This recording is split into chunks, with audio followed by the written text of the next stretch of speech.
My friendship to all of you precludes my involvement with any one of you. But if you wanna make love, then I do too, and I'll be right there behind you. All in the name of oh, all in the name of oh, all in the name of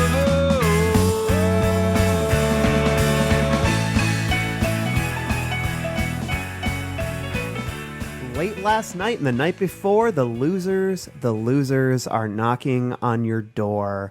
Welcome, constant listeners, to the Losers Club, a Stephen King podcast from the Consequence Podcast Network. I am so excited to talk about the Tommyknockers today, and I am not being facetious about that. I am very, very excited about this. I'm loaded up. I'm ready to go. I've been looking forward to that energy. I've been looking forward to talking about this book since the beginning of the podcast. And this is something we've discussed on previous episodes. It is. I think Randall and I particularly would go back and forth, and I had really awful memories. And I have very positive ones. Yeah, so. Very positive ones. So, but the thing is, obviously, having reread it for the first time in a long time, things have changed a little bit, but a little bit. But that's the thing is, I've got some, I think, positively scalding takes, and cannot wait to discuss this. But before we get started, I just want to start by encouraging you to follow us on social media: Facebook, Twitter, Instagram. We get fresh content on all platforms, as I like to say. Please also leave us a review on iTunes. Really helps get us boosted, and it also helps nullify the impact of people who don't like it when we talk about Mighty Mighty Boss Tones. I'm never going to let that go. It's pretty funny. So before we get started, let's all introduce ourselves. I'll start. My name is Rockin' Randall Colburn, and I first read the Tommyknockers when I was probably 14 or thereabouts. I got it from the library, and let me just say that this book wrecked me then because it's kind of insane. And it wrecked me again when I read it 2 years later. And then it wrecked me again when I read it a year after that. I read the Tommyknockers 3 times when I was a teenager. I was way into this book. Whoa. Yes. You were way indoors. Yeah, and you know what's even cooler? Wait, what? You weren't going out very much. You read this thing. He was tanning. He was still outdoors. Yeah, remember my stories? That's I used to read while tanning. So I'm just gonna, we'll all go and we'll say how we first read it, and also, what edition we're operating with. I have the Signet fiction edition. I mostly read Signet when I was young, and what's cool is I feel like for a lot of these books, I've been reading sort of Kindle editions or random other editions that we have laying around the office, things like that. I still have my original Tommyknockers Signet edition that I bought at an off-brand Walden Books in a what's the word I'm looking for? What are the malls that are outside? Or An outdoor mall? No, not Oh God! The only reason I can't tell you what this is because you've asked me the question. That's okay. Galleria? Wait, what? The Galleria? Yeah, something like that. Let's just say it was a shitty little bookstore next to a Target in my small town outlet. Okay. In New Baltimore, Michigan, when I was a teenager, and I'm still reading that same copy. And guess what? There are literally Cheetos stains on some of the pages. Ew. That's disgusting. Like from 20 years ago. Oh God! Isn't that crazy? And the pages didn't stick together? No, because it's old. It's too old. Sounds like that goo that Peter and Ev were No, the swimming Cheetos have become part of the page now. Oh. So they're no longer sticky. But anyways, this copy I'm holding in my hand, I've read 4 times. 4 times? Yeah, and Signet, this edition, it's sort of weird because it has it has the green glowing and then the farmhouse on the cover, but it also has the corn stalks or something. Children of the Corn, anybody? Unofficial sequel. So it's not the most evocative cover, I think, of this, but it's one that I'm always going to associate with it. So yeah, who's sitting across from me? And tell me about how you first read the Tommyknockers. This is Justin Gardber. And Gardle Gard. Gardle Gard. Gardle Gerb. Gerbil Gerb. Gerbil Guard. Sounds like a villain from Willow or something. It's funny. I thought I had read this twice before, but I believe I'd only read it once. And it was in my old days, my old college days, years and years ago. And I remember as my background music, it was a mixture of Travis's The Invisible Band and Sigur Rós's second album. I can never pronounce their Hopelandic. It was like Aegeus Björn or something like that. I don't know. That was the one with wrong. the fetus on the other fetal, whatever the hell it is.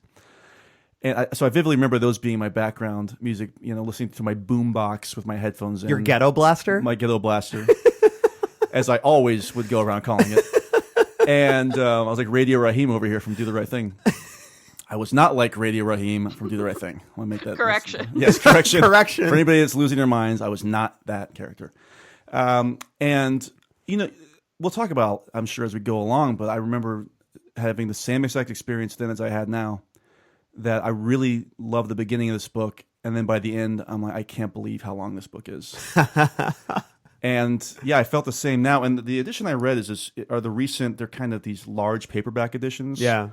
It's a Simon & Schuster. It's kind of a good cover. I mean, it's the green cover, and you just see a bunch of trees and this bright off yellowish green light emanating from it. So it's simple, but it works. It's the same editions that you'll see those It ones with just a smiley grin on there. Yeah. Oh, I like that style. Yeah. Yeah, I do it's too. a little kind of low key. And so I read it on that, but I also read it, of course, when I was traveling around in these sub-zero temperatures. I didn't want to lug around a giant book. Yeah? My good old Kindle. Usually you're not the Kindle guy. Oh, I'm usually the Kindle guy. Oh, are you? I'm a absolutely. Kindle guy. Yeah. I guess I guess Dan still is. Dan's very anti-Kindle. Dan still uploads Justin CDs loves, from the library. Overdrive. That's like your Yes. thing. Oh right? yeah, you're. But an here's the Overdrive thing, guy. Mel. Some Stephen King books on Overdrive, you cannot ship over to your Kindle to read. You can only read them on your phone or on the computer. Interesting. So I'd actually buy a digital copy as well. Sorry, Overdrive. I just threw you under the bus. And who is joining us from across the country? This is Mel. Man, I don't have anything like. Through our casting Don't go in career. the shed castle. Mel Newt Behringer Castle. Yeah, that's perfect. I love that. Andy Bozeman Castle. Bozeman. The Bose. The Bose. Bozo. Yeah, I definitely did read the Tommyknockers, and I felt a little erased earlier because I have also been saying the entire time I've been on the pod, I really want to be on the episode for the Tommyknockers because all I could remember was that it involved aliens and a forest, and that it was so crazy. I couldn't even remember the specifics of how crazy it was. And you're totally right. It stands out to me in my mind as like one of the weirdest King books, but I could never actually remember what happened in the book. So I went back and read it, and indeed, it is crazy. I'm really excited to talk about it because I do think the ideas in here are like epic and awesome, but we'll talk about the execution. What edition did you read? Ideas. I got the first edition. Whoa. It's the, I found it at Myopic Books in Chicago and brought it here with me. It's G.P. Putnam Son's first edition from 1987. It's big. It's a big boy. It's got a really simple cover. Stephen King's name is in glittery gold font. It's the biggest thing on the cover. And then below it, the Tommyknockers. And then below that, just a strip of that sickly green light. And that's it. Black background. I like it. It's a good looking book. Nice. I love Myopic Books. For all you any Chicago listeners, Yeah, Myopic rolls. head over to Wicker Park. Yeah, I remember going there with a girl I was sort of dating years ago, and I bought her a copy of 11/22/63 while we were there. And she said, we have to end things. That's pretty much how it went. So, This is me killing our relationship. so let's talk a little bit about Tommyknockers. I think this is a notable episode for me just because when I was young, I really loved the Tommyknockers, and so I was surprised when I got older and learned that it's kind of a universally derided book in the King canon, which I did not know when I first read it. I wasn't connected to the apparatus in terms of the critical apparatus, and so I read every King book with fresh eyes. You know what I mean? I didn't know what they were, how they were regarded critically. So I was kind of surprised to learn that it was not people's favorite, but I also wasn't too surprised, because it's like it is a little nutty, and so Yeah, just doing some research. It looks like he started writing the book in 1983. So while he was writing The Talisman and Eye of the Dragon was when he finished the first draft of this. And, it's very well noted, and we've discussed many times, because we're kind of in the throes of Addiction King. We've discussed that. Are we ever? This is like the end. Well, some people say Dark Half is also, like, they say some people say that there's sort of a trilogy of Addiction King books, which is Misery, the Tommyknockers, and Dark Half. So I think that's a cool thing to keep in mind when you read the Dark Half, because I think the Dark Half was the first book he wrote when he was sober, because this was sort of the book upon publishing it. That's when Tabitha sort of intervened and said, dude, you got to go to AA. Put down the vial. You need some help. So then he didn't write for 2 years. He had a kind of a major case of writer's block, and Dark Half was kind of what pulled him out of it, which, I think if you keep that in mind when you read it, it really speaks a lot to sort of the dual-mindedness of the writer, but also the man. But I mean, there's so much addiction imagery and themes within this book that we'll talk about. But yeah, he was still using a lot in the early 80s when he first wrote the first draft of this, but I think it was a book that really plagued him, based from what we've learned and everything. So I think for King, writing is easy. Like, that's how he kind of frames it, is that he sort of, he writes the same way that runners run. Like, he gets into that hypnotic state and it just pours out of him. So can't help but do it. It's like uncontrollable. Yeah, which I envy so much. Oh God, I know. I think all of us writers do. So yeah, he completed the last draft in May of 1987, about 6 months before the book hit shelves, which was in November of 1987. And this book just kind of wrecked him. Some of the quotes that I thought were really interesting about it. He said at one point, he goes, "It just went on and on. It was a hard one to write, to keep track of all those people in the story. When I finished the first draft, it looked like the Bataan Death March with lots of cross-outs and stuff. I locked myself in the bathroom and laughed hysterically and cried and then laughed again. I never did that with a book." Wow. Yeah, and he also called it an awful book. He said that was the last one I wrote before I cleaned up my act. He said that to Rolling Stone. He just talks about it being a mess. He calls it self-indulgent. He's really critical of this book, and I think that I don't know if I would blame the content so much as I think this was a really dark time in his life. I think that he was going through, we tend to associate certain things with, where we were at the time when we were working on it. And I think there's so much self-hatred in this book too. Mm-hmm. Like, it's so embedded. I will say though, when I finished reading this book, I too found myself in my bathtub, alternately laughing and crying. Did you read it in the bathtub? I felt like I wanted to drown myself in the bathtub. We all went through that journey, I feel. A lot of, King has acknowledged it, but a lot of critics were harsh on him because they kind of felt like there weren't a lot of original ideas in the book in terms of its plot. Basically, he was, and he's acknowledged that he was very inspired by a television serial from the late 50s called Quatermass and the Pit, which tells the story of an alien spacecraft that's excavated in London, and it evokes latent psychic abilities in some of the people who come near it. So yeah, sounds pretty familiar.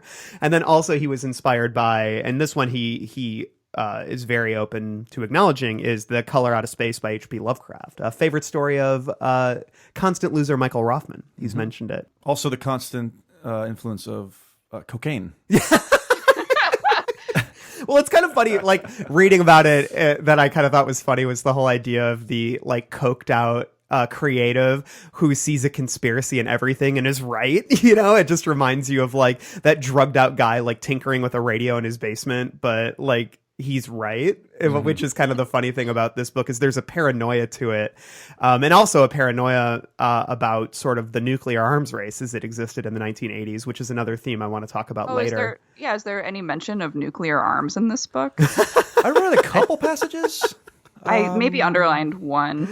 Yeah. We'll have to talk about whether we think those self-accusations of plagiarism or borrowing ideas is really deserved, because I would make the argument that he does something cool with those ideas. I agree. Spaceship 100%. sticking out of the ground, that's anyone can work with that. That's not stealing. Oh, I agree 100%. I agree. He kind of has some self-reflection in the book itself about that too. Yeah. So, but yeah, well, we'll I mean, it's such a character-driven piece in my mind as well, which is something I really want to talk about. That I feel like the plot is almost kind of flimsy in this book. Like, and if there's one thing that I have a problem with, I feel like that maybe he got a little too swept up in the fine details. Like, I feel like there's so many instances where you can tell that an editor or somebody goes, well, what about planes flying over the town and seeing it? And then he's like, okay, I have to address that. What about, this? And what about this? And what about this? Like, all these sort of, and then it sort of builds to this point where I found like the latter half of the book was so filled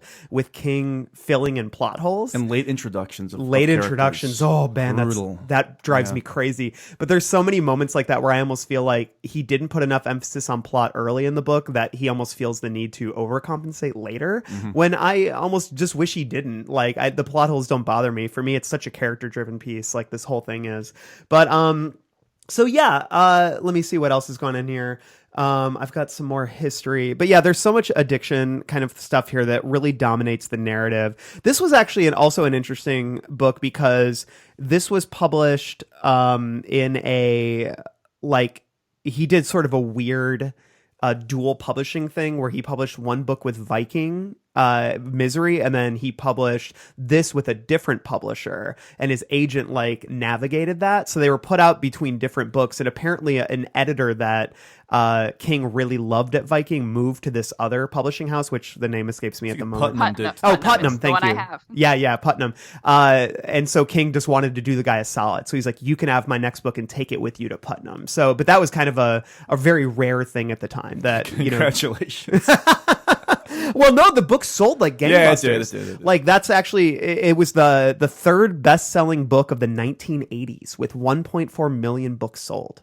Oh, do you know what the first two are? Probably other Stephen King books. I think Misery's Child. Paul Sheldon books. So yeah, but like some of the reviews were pretty rough. Library Journal said not one of King's more original novels. Publishers Weekly said the Tommyknockers is consumed by the rambling prose of its author, which I don't think you can really dispute. No. It's definitely a rambling prose. But yeah, and King himself acknowledged that there was a lack of editorial insight. He said, where does a 10,000-pound gorilla sit? You get all this freedom, it can lead to self-indulgence. I've been down that road, probably most notably with the Tommyknockers. So, and there's also sort of another thing that I think is kind of neat that I discovered in the great Grady Hendrix's reread of the Tommyknockers. A good friend of King, Everett McCutcheon, who was one of his guys who would read his novels very early on and give him notes and everything. He died after a long battle with leukemia while King was working on this. And so Grady Hendrix writes, the sickly green glow of the Tommyknockers that suffuses the book, the hair loss, the weight loss, the loss of bowel control. It's a book that paints a portrait of an irradiated populace dying of cancer. Energy is an obsession.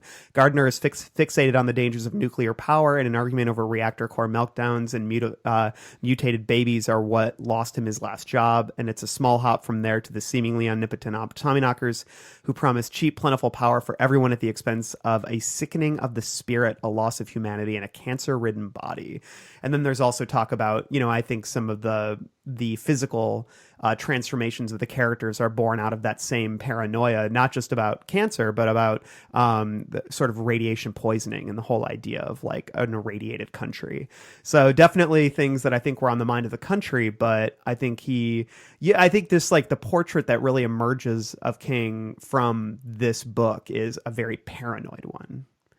Like, deeply so. Well, Guard is absolutely paranoid. That's what drives all of his failures. And I cannot wait to talk more about Guard. But yeah, so that's sort of the history in a nutshell. Why don't we read the synopsis of this book? Let me see if I can find mine. Does anyone have a synopsis right on hand? Yeah. Nope. Yeah, go ahead. Go for it. It opens with the rhyming couplet, late last night and the night before, Tommyknockers knocking at the door. I want to go out, don't know if I can, because I'm so afraid of the Tommyknocker man. It begins with nothing more frightening than a nursery rhyme, yet in Stephen King's hands it becomes an unforgettable parable of dread, a threat from an unimaginable darkness that drags the practical inhabitants of a New England village into a hell worse than their own most horrible nightmares, and yours. It begins with a writer named Roberta Anderson looking for firewood in the forest that stretches behind her house. Bobby stumbles over 3 inches of metal, which unusually heavy spring runoff has left sticking out of the soil. A logger's beer can, she thinks at first, but, quote, the metal was as solid as Mother Rock. It begins with Bobby's discovery of the ship in the earth, a ship buried for millions of years, but still vibrating faintly, still humming with some sort of life. Faint, weak, but still better left alone. Bobby then begins to dig, tentatively at first, then compulsively, and is joined by her old friend and one-time lover, Jim Gardner. Aided by a weirdly advanced technology, their excavation proceeds apace. And it's continued on the back flap, good God. And as they uncover more and more of an artifact both familiar and so unbelievable it is almost beyond comprehension, the inhabitants of Haven start to change. There is the new hot water heater in Bobby's basement, Jesus. a hot water heater that apparently runs on flashlight batteries. The vengeful housewife who learns of her husband's affair from a picture of Jesus on top of her TV, a picture that begins to talk. Not to mention the 10-year-old magician who makes his little brother disappear for real. The townspeople of Spoiler Haven are being welded into one organic, homicidal, and fearsomely brilliant entity in fatal thrall to the Tommyknockers. In this riveting nightmare story, Stephen King has given us his tautest, most terrifying novel to date. Tautest? Tautest Okay. is definitely not the right word there. thickest. The next time someone raps at your door, you may want to keep the chain on. It just might be the Tommyknocker man. All right, buddy. The end. The end. So the Signa edition is much shorter. Something was happening in Bobby Anderson's idyllic small town of Haven, Maine. Something that gave every man, woman, and child in town powers far beyond ordinary mortals. Something that turned the town into a death trap for all outsiders. Something that came from a metal object buried for millennia that Bobby stumbled across. It wasn't that Bobby and the other good folks of Haven had sold their souls to reap the rewards of the most deadly evil this side of hell. It was more like a diabolical takeover, an invasion of body and soul. And mind. King Like at his mind is best. scarier than soul. I'm damned, or I just have to take an Advil. Do you have one? No, I don't have anything with me. Okay, you and your Kindle. Me and my Kindle. So I think that does offer a pretty solid synopsis of the story. So let's move on to talk a bit about the hook. Yes. Don't you see? Don't you see how clear it all is? Not only can you see the future, I can change it. You can change it, exactly. So, is aliens the hook? Is it that broad? I mean, let's think about like what depictions of aliens have we really seen before the Tommyknockers from King? The only thing I can think of would be from Night Shift. Yeah, I guess, Night right? Shift. The I Am the Doorway. I Am the Doorway. Could you argue that gray matter is some type of an alien You could argue that. entity? You could argue for Pennywise too. Yeah, you could argue And for this book Pennywise. is so closely connected to Derry that I was like, is it Pennywise's ship? There are Right. there's so much King's But it's Dominion not. here. I totally forgot about. The King's It Dominion is is like insane. the I've got a Avengers. page. yes. Yeah, It's like Infinity War of King in here. Things just kept getting mentioned, and I'd be like, there he is, or like, Well, he it keeps was mentioning crazy. himself. Yes, I he's know. in there. His creations are in there. I know he mentions Jack Nicholson in The Shining. I mean, we'll get to all that later, Yeah. but that's like the indulgence I think was maybe at a height. I was like, "Good Lord, dude, stop!" But yeah, I think I was thinking about previous sort of aliens, and yeah, he never got too explicit with it, or at least he's dabbled in sci-fi previously. because the Jaunt is sci-fi. Yeah. but there's no aliens in that. Yeah, and the Running Man isn't sci-fi, but it's dystopian. Yes. So there's like he dabbled with all of that, but yeah, I Am the Doorway definitely sticks in, and the whole idea of alien creatures operating as almost kind of an infection. Like they sort of take you from the inside out is something that clearly I think he was very interested in, and so that's something that obviously manifests here. But what I kind of love about it is that so much of this book is things happen sort of unwittingly. You know what I mean? Like Bobby trips over the spaceship and triggers a series of events that turns almost apocalyptic, and Guard just sort of stumbles into this whole thing. And there's so much that, like, I don't know, the characters become active, but the incidents that all happen sort of accidentally, which I find very interesting. There's Like, that discussion of free will near the end where she Yeah. talks about was it really under my control, the compulsion to dig initially? Like, wouldn't anyone have done that? Right. And And was it an accident though that she slipped over that thing then? Like, Yeah. I guess it was bound to happen sooner or later to somebody. yeah. I think also there's something else about human nature, not to get extremely heady and base, but No, do it. there's that Because I think I'm thinking the um, same thing. in part 2. I think it's chapter 1 in part 2 when they're talking about the history of the town. Yeah. And how that one preacher comes through Colson and is pretty much fleecing the town and is a con man. And he proposes that they change their name to Haven.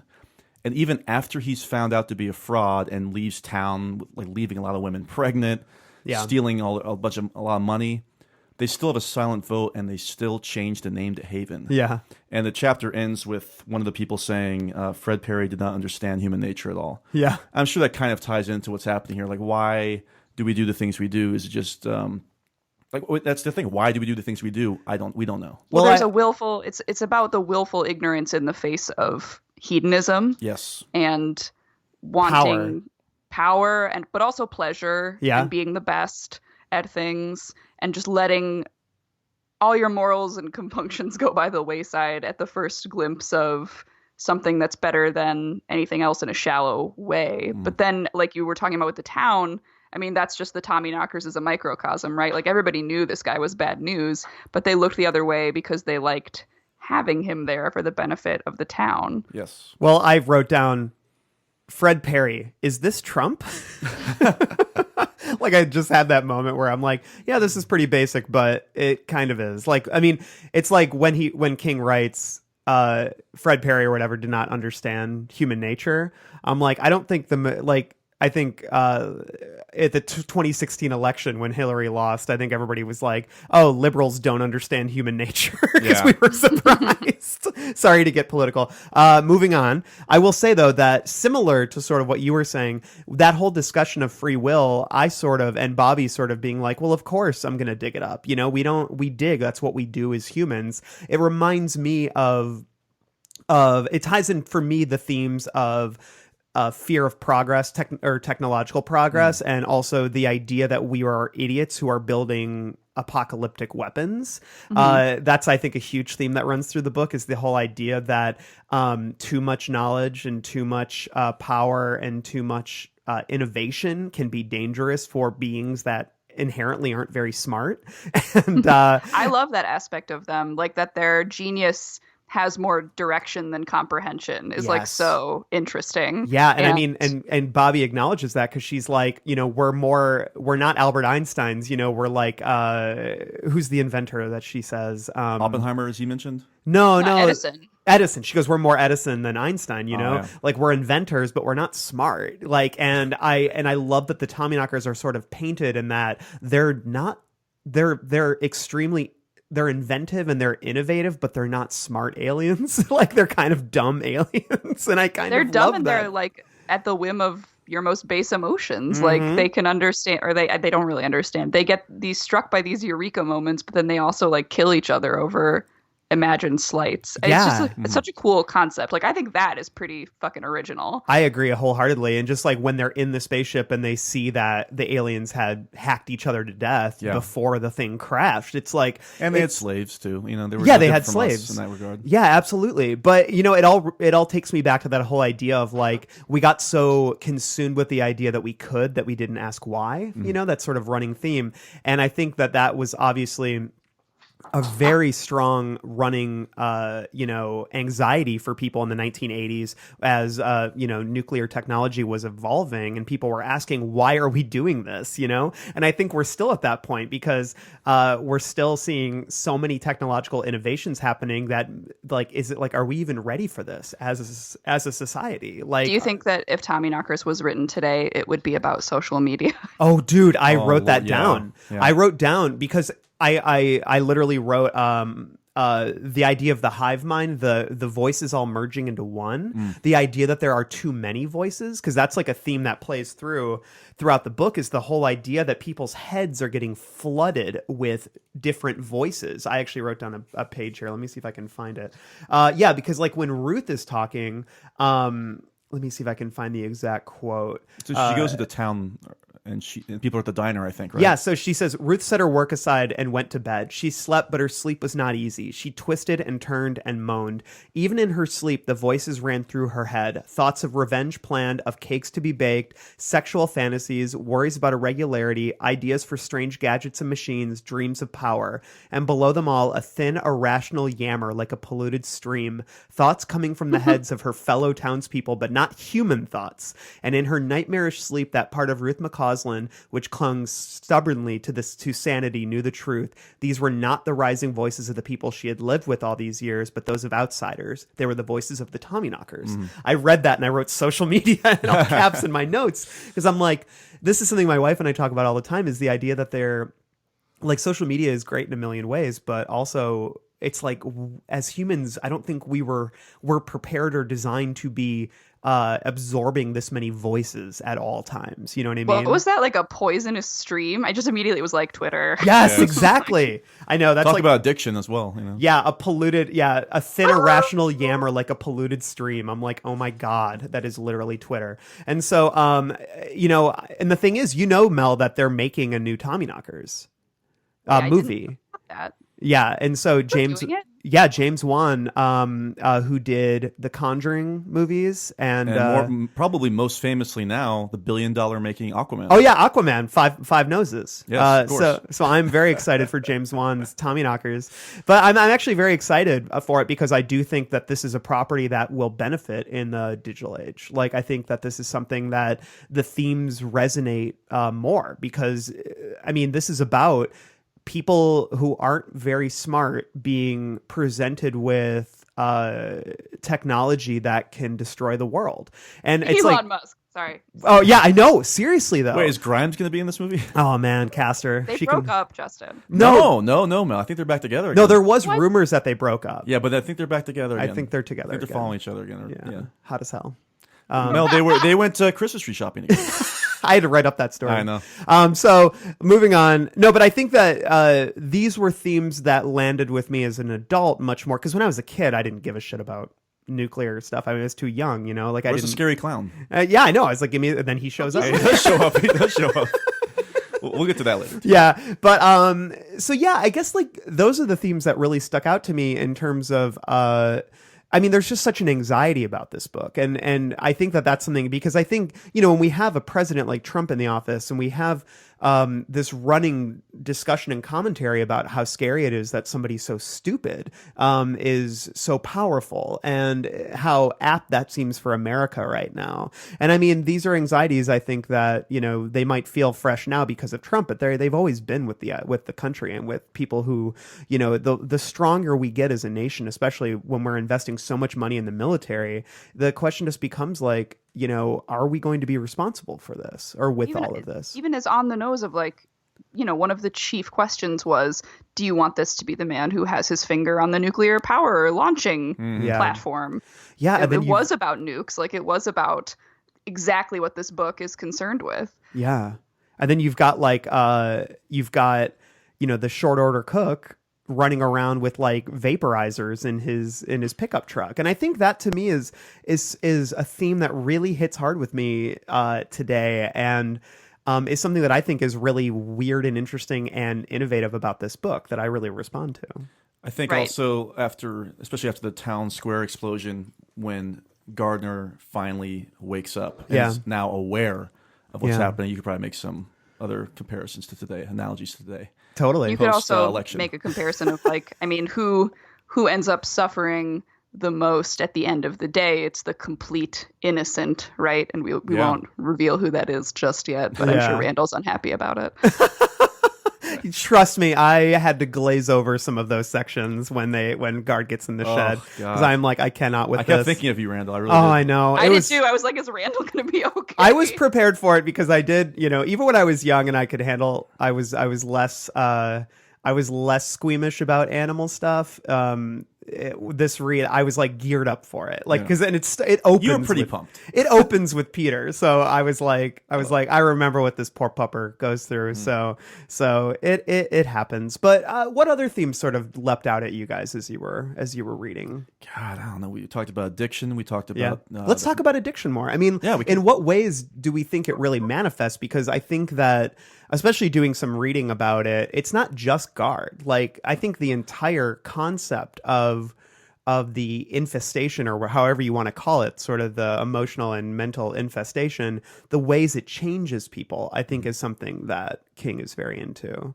And like symbolism there too, obviously. I mean, we know that the change is happening because of the physical manifestations of the actual alien entity taking over. Yeah. But obviously, when you become addicted to certain things, you do have a physical change that happens. Teeth falling out, That's a huge thing. Yeah. I thought that was really fascinating. People are way too blasé about that. Did not understand. Like, everyone was always like, "Oh, it's a necessary loss. It's fine. It's just 3 teeth." Like, especially people like visiting town, like, and then 3 teeth fell out, and then I'm gonna go back into town. It's crazy.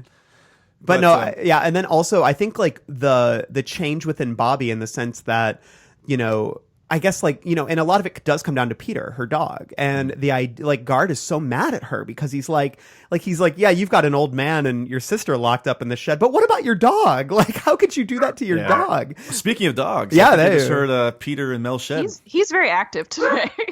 Don't make me put that coaxial cable in here. Oh no.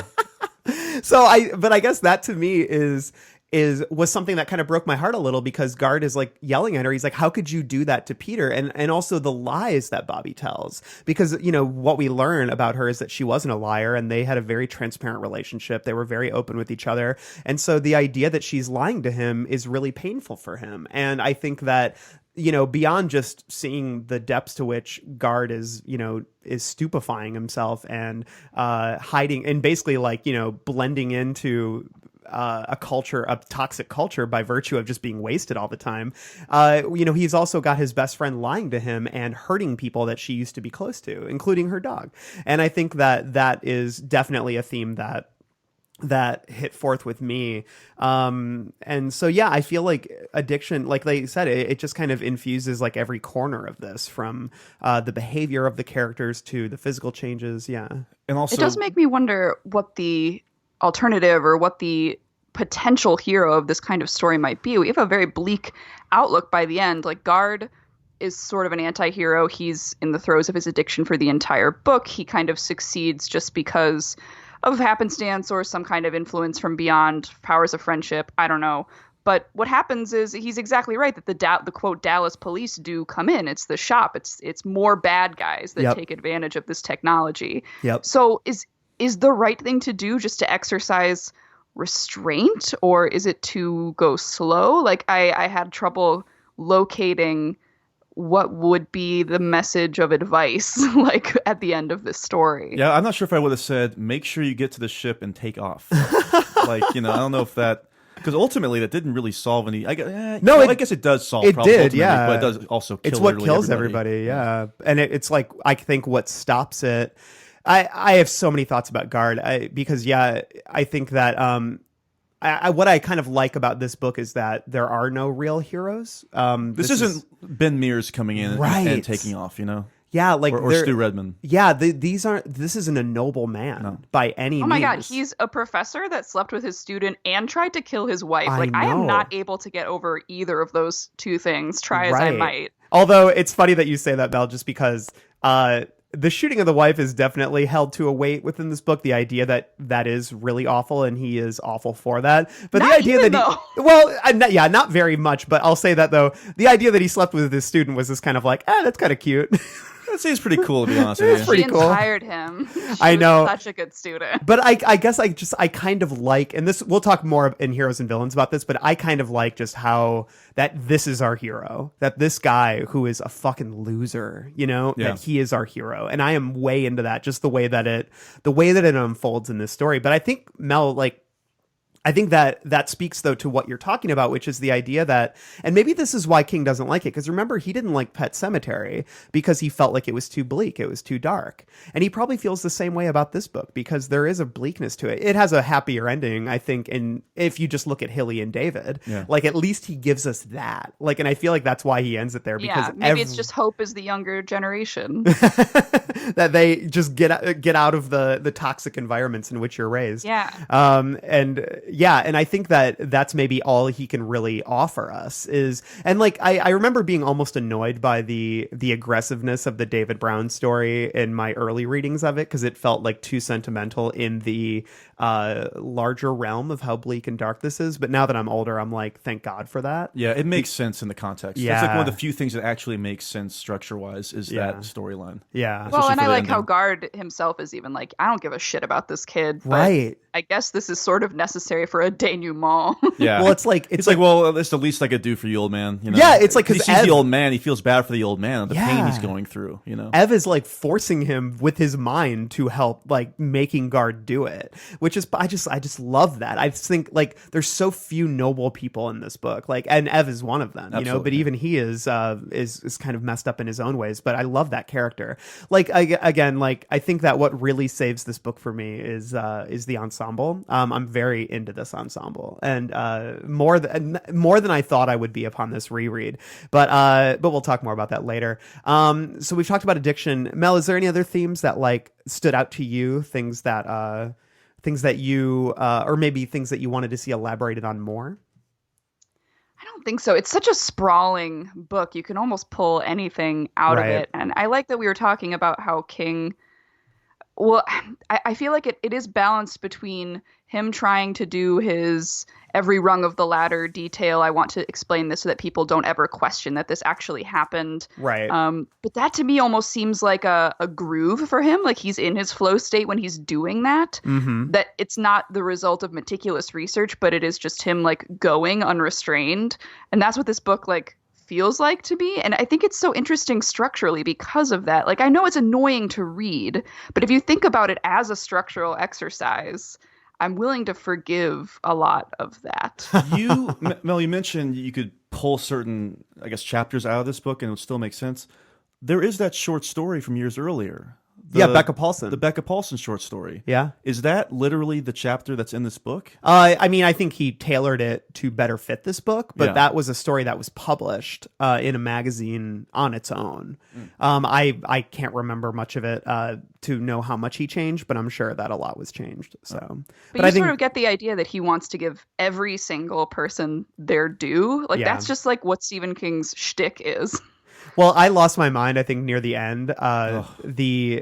The other guy with the metal plate in his head who drives in, who just wants to watch a forest fire, and then he serves no point. I was like screaming. The two other cops. We'll talk about that in the misery section. Yeah, we'll there's get a lot there. to talk about. I was like, any other theme? Like I think we mentioned some pretty big ones. Yeah, I mean, I'll say that I'll just read this one quote from page 643 of the Signet, and this is just the thing that really hit me because I think this is just an anxiety that I have as I'm getting older. But it's when Guard and Bobby are arguing sort of about what the Tommyknockers are, the nature of them, and he's like, Jesus, Bobby, how can you even look at yourself in the mirror? Any of you. Idiot savant, you said once. It's worse. It's like watching a bunch of kids getting ready to blow up the world with soapbox derby plans. You guys aren't even evil, dumb, but not evil. You're just a bunch of dumbbells with screwdrivers. And it's like, I guess I didn't even grasp it when I was young, but I'm so used to that whenever aliens pop up in literature, they are celestial advanced beings. Mm-hmm. Like they understand everything so much more than us. And I love that these are aliens who are wonderful inventors, but they lack any kind of intelligence or morality, you know? Mm-hmm. And she gets mad at him at one point. She's like, stop bringing like morals into this. Like none of this has anything to do with morality. And it's advancement. Yeah, it's just advancement. Like keep building, keep innovating, which is, I think, that definitely where we're at now. I mean, we keep moving technology forward in ways where it's like, should we even be doing this? And solve our own problems. Yeah. First. Like what problems are we even solving anymore? And sure. And the belly of the ship it being revealed as a slave ship Yeah.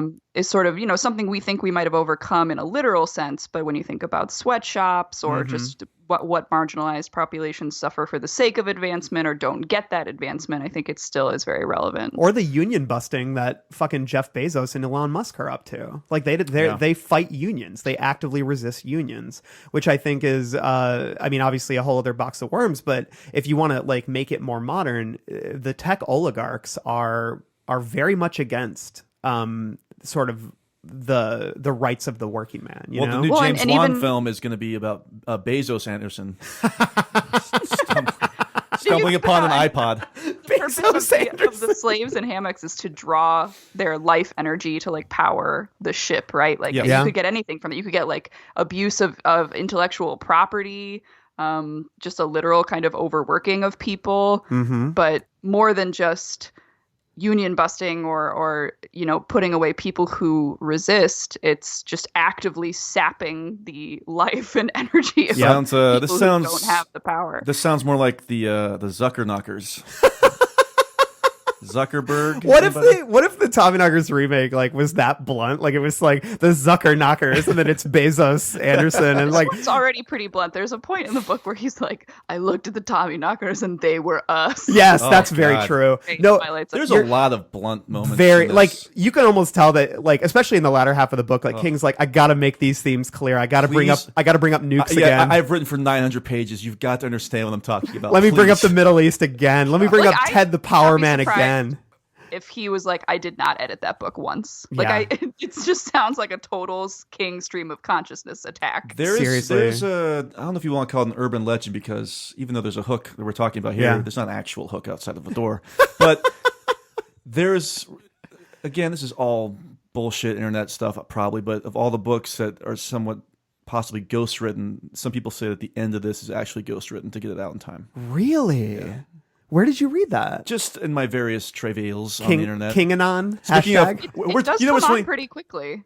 Yeah, it does. By the time you're at page 550 for me, you're wondering how they're going to wrap it up. Yeah. And I will say, in the defense of the rest of this podcast, we just started railing against group thought and the dangers of going on the internet and believing things. So please take that with a grain of Tommyknocker salt before you. I think we need, if any of this ever comes up again, that will be a section called Kinganon. Hashtag.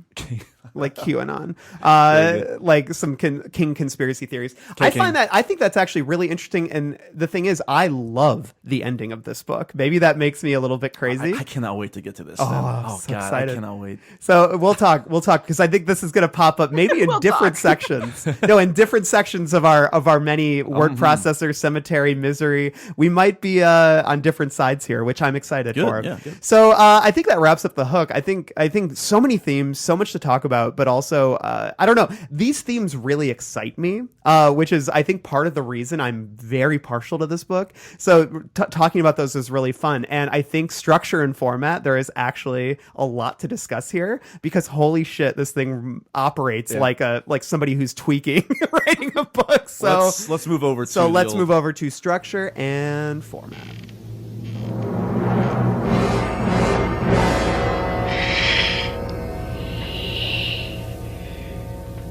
Look at me. Look at me, teacher. Hello. Welcome to your favorite section, structure and format. Everyone's favorite section. This is kind of an easy section, but also very difficult. Well- because if you look at the base of the structure, you can break it down to 3 parts, right? Sort of. Exactly. When you look at the chapter titles, you're like, okay, so part 1 is the story about Bobby and Guard, right? Can we all agree on that? Yeah. Part 2 Mostly is Guard. Mostly Guard. Part 2 is we're opening up to the rest of the town, Yeah. Yeah. and then part 3. Oh boy, part 3. Part 3. We got Giant Leandro. We got Sissy showing up. We got got the Claude firebug. Wa- We got the Weems. 2 cops showing up. We got it's just Sure, it's a insane. widening of the circle. Yeah. Man, it's just he doesn't stop introducing characters. But I guess for me, I'm going to start with this quote from Grady Hendrix because I think it's a great intro. But I really do want to talk about like the ways that the book is front loaded with Guard and Bobby, and then we leave them for so long. And it's such a knock against the book. It's rough, yeah. So I'll just say, I'll read this quote. I think it is. We'll get there. Yeah. Okay, yeah, we'll talk, yeah. So this is a great quote. The book is driven, thick with paranoia and rambling like a day trader on a coke binge, grinding its jaw and going on and on and on. The point of view flips from character to character like someone with ADD and a remote control, never settling long enough to become comfortable, deflating its own narrative drive every time it switches. I agree with that 100%. Yes. But at the same time, I kind of like it because I love the energy of it. It moves so fucking fast and like, sometimes. Sometimes it slows to an interminable crawl. See every time digging is happening. Oh God, the digging. Ugh. But These fucking genius aliens. We couldn't figure out how to dig quicker. I know, seriously. Well, it's like but if you think about that, it reminds me of when he's like, why did you need batteries? He could have used the power line. She's like, no, we couldn't. He's like, yeah, just use a DC converter. Like, and then she's like, we didn't think of that. And that's like, that was a point where I groaned because I was like, clearly somebody brought that up to Stephen King. Yeah. And then he was like, ah, damn it, I didn't think of that, but I've already written like really? 700 I love pages. that as proof of just how they don't think things through. I agree with you, but that was the thing was I feel like then he leaned into that whole idea of the aliens not being that smart. Yeah. But I think that, I don't know, I wonder if that was maybe the initial intent. Like, you know, I wonder how that evolved because it sometimes it felt like so much of King addressing questions that were being brought to him. But then in a way, though, I feel like he worked that and roped that into the narrative. So I kind of came around on it. But talking about structure, though, I'll just say that I remember being really, really put off. It was on page 186. But like out of nowhere, I feel like that was when we were firmly in Guard's mind. Mm-hmm. And then all of a sudden we got behind Bobby's mind, like in the middle of that. And she basically revealed the plan that if he doesn't go along with this, I have to kill him. And that came like, it was just like a pinprick, like straight out of that chapter. And it was so jarring structurally because we had been, you know, led to believe that we're in Guard's head here. And then suddenly we're in Bobby's head.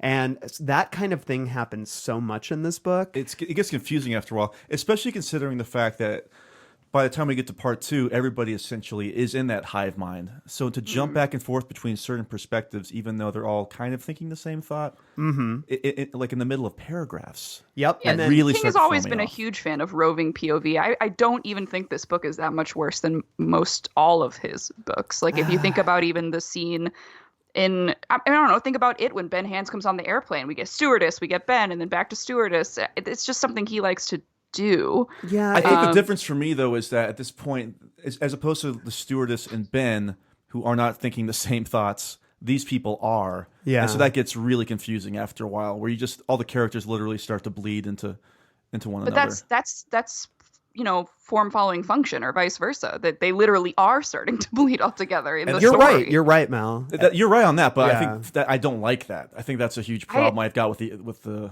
quote unquote villains of this book. This book was like a fucking chore to read. Like we have all acknowledged it. This book was really hard to get through, and a lot of the time, it really, really bogs you down.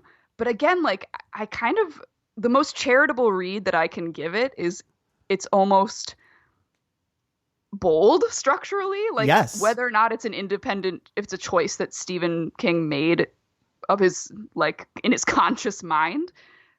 I respect it in a way. Like right. It's so weird. I think that's what I respond to in it is especially as we move later in the book, I genuinely feel like I could be thrust into anyone's mind at any time. And that a new character could show up. And you will know everything about them. I just kind of, there's part of me that really responded to that as I also repelled from it. I would get mad, like in the case of the guy who liked to watch fires where it serves no purpose whatsoever because I didn't need to see like a fucking washing machine cut his head off or whatever. Like I don't need these things. But at the same time, I kind of like the idea that there was such a spontaneous, unpredictable quality to the movement of the book that the book could take me anywhere.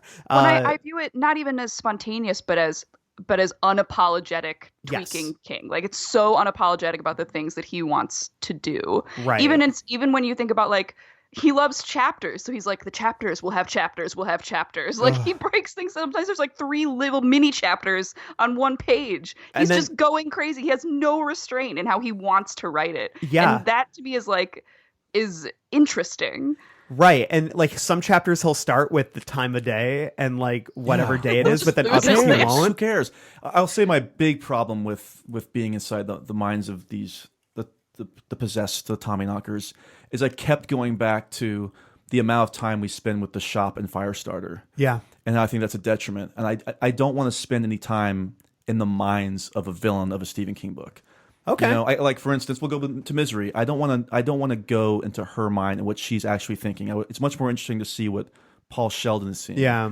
With Firestarter, I think it's more interesting to have Charlie just being pursued. I don't need to go back and forth between the higher ups of the shop discussing how they're going to get Charlie and what is happening. Right, but It's I think it's a you lot can behind the scenes things I don't enjoy. Need it, Yeah. but because it's defying story conventions. Yeah.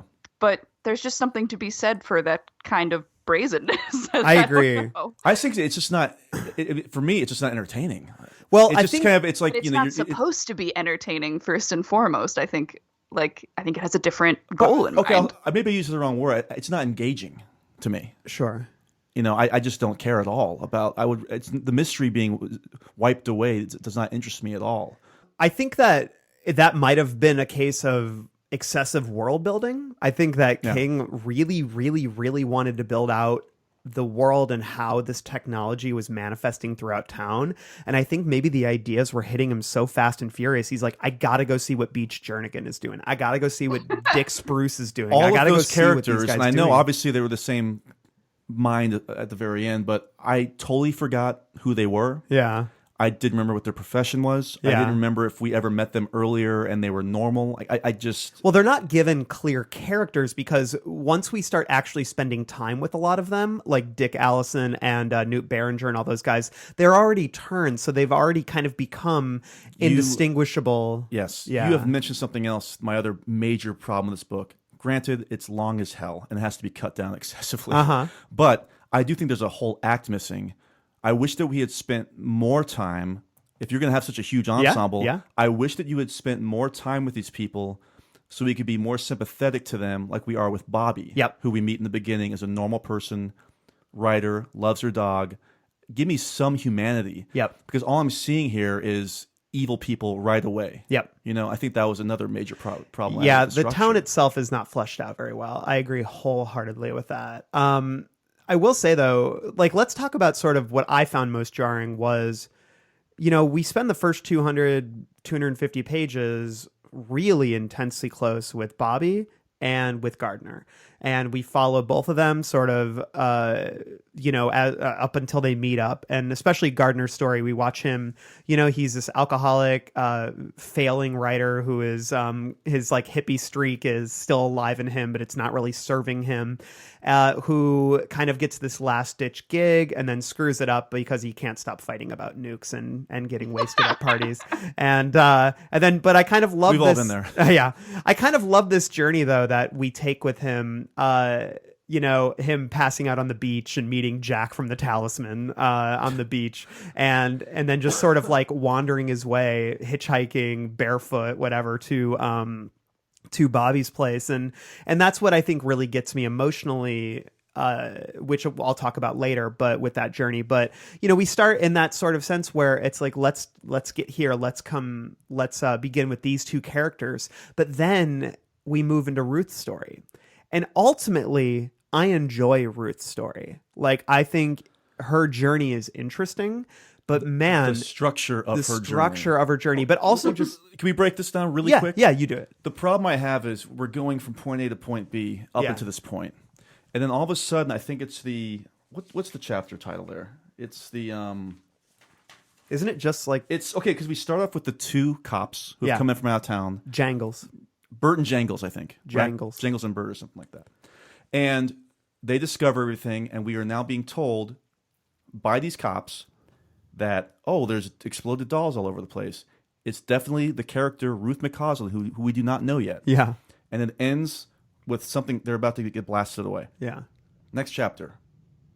Here's Ruth McCausland. Oh, I hate it. Well, that's now the same thing with like even the ship coming out of the Earth, right? We see that happen before we follow Guard. Oh, in there. yeah. I mean, what I'm saying is like at this point forward, there's so many chapters. So then we get the Ruth chapter, and then the next chapter is another prequel to another prequel chapter because then we see what happens after Bert and Jangles get blown away. Yeah. And I think there's 4 consecutive chapters where the structure is so out of time. Well, to be that clear, it takes away any suspense. Like, why didn't you just have this in point A to point B as well? because King loves to do this. He loves But to. this is Hold on. excess. I know. And this is like beyond foreshadowing. I agree. He loves to foreshadow. Yeah. He way overindulges it in this book, and not just in like I got really annoyed. But this isn't even foreshadowing. Oh, because I know, This I is know. like past the Yeah, we're going yeah. back in Telling time. you Yeah, what it's like happens now, the later. next 40-page chapter. Here's what's going to happen in one paragraph. Right. Like I got really annoyed late in the book when John Leandro comes to town, and boy. then he throws in. Well, this would be his last day on Earth. Oh God, there's so, 'Cause he keeps thinking like, oh, I'm not God. gonna die, am I?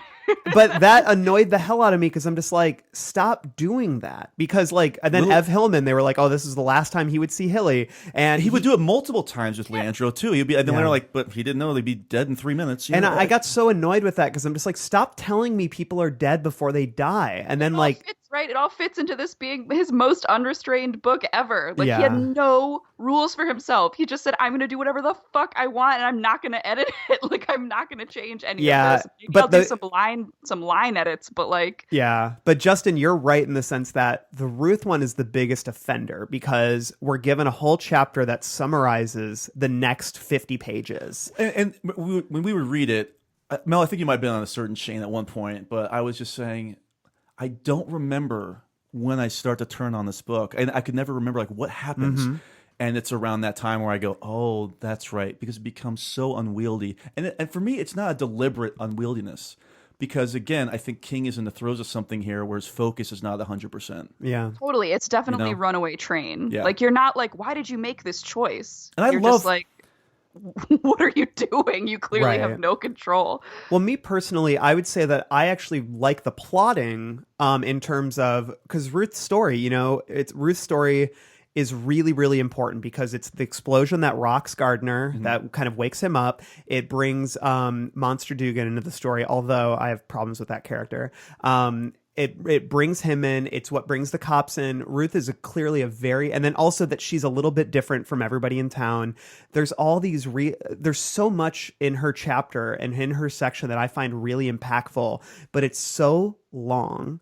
And it's undercut by that preceding It's chapter. undercut by the preceding chapter, and it also is undercut by the fact that we have spent a lot of time with two characters for 250 some pages, and then we are thrown into, and I keep upping the page count, but it feels so long, like 7,000 pages? 7,000 page chapter on Ruth McCausland. And I am just like, get back to the other characters, and then we move into Hilly Brown, and or maybe Hilly was first, I can't remember, but it's like Hilly Brown is a long ass chapter too, and The that's Becca also, Paulson chapter and the Hilly Brown chapter are before the Ruth McCausland. Oh, chapters. okay. Well, those to me are also very long, very divergent. But the thing is, they do serve a strong purpose. The Hilly Brown story, the David Brown story is very important to the story, and it introduces Ev, who I think is one of the most important characters in the book. And I kind of love that we get to see his journey. Like, you talk about humanizing the characters and everything. The Hilly Brown chapter is a great example of like, giving us Evan, allowing us to see how he fits in this town before he becomes like a hero, And I think that's why he's one of the best drawn characters in the book. And we get brief instances of the Brown family being human, just Yes. the history of Hilly's life. Right. Which is cool, but I still just think all of those chapters are way overwritten, and also just I feel like they should have been it all should have maybe been interspersed within the Bobby Guard stuff. I think that because King, when he does his ensemble pieces, he tends to portion everything out in a way that is more digestible and maybe helps you. 100% agree. Yeah, Because let's say we introduced the Hilly story in chapter 3 of part 1. If we really want to make this an ensemble book, then why are we all of a sudden making an ensemble book a third of the way in? Yeah. Yeah. Because And he's high out of his mind. Yeah, why are we... this goes back to the thing, like, where Fred Perry did not understand human nature at all. Like, why are we trying to answer questions that King doesn't even have the answers know. to? Like, exactly. Like, I feel like I started looking at this book as an artifact, like halfway through. Seriously. Yes, it really is. That increased my enjoyment of it immensely. But it's like If it was shorter, I could see that. I but was so mad at even the end. Salem's Lot, like Jen's reading Salem's Lot right now, and that's portioned so well. We Yes. we get to know the ensemble like very gradually as it goes. We get these little vignettes. Yeah, and vignettes, chapters. because he's so good at those, and we get a lot of those in this. But I feel like we don't get them early on when they really could have helped lay the groundwork a lot better. And so I would say the place that I struggled most, aside from the extensive digging chapters, Of course, most of that takes place in part 3. Yes. We're trying to get this thing over with. I and know. We're figuring out new ways to dig. I was like, I love Freeman Moss, but come on, buddy, move this thing along. So I'm just like, keep this moving. But I think the Ruth chapter was where the steam really slowed for me. That it was only near the end of her chapter, which is a long, long chapter, that I started to kind of come back. And then there's just sort of this stop-start nature to the structure of this book that drives me a little bit crazy. And so but the thing is, I think unwieldy is a word you use, Justin, and I like that word for this because it feels like King throwing his weight around in a lot of ways. I think that he was so powerful in the publishing industry at this time that people weren't giving him notes, and he probably got a lot better after this. And once he cleaned up, it basically saying, "Don't be yes men for me," like saying to his editors. I mean, he kind of acknowledges that. Well, He's a few books later, we got Needful Things, which is just as long, if not longer, and it's much more better. It's in terms of its structured so structure. well. Yeah, Yeah. and it's ensemble and Yeah. world building. It's structured so well. So I think that this is why I'm glad we have the structure and format section. Well, some books, it doesn't.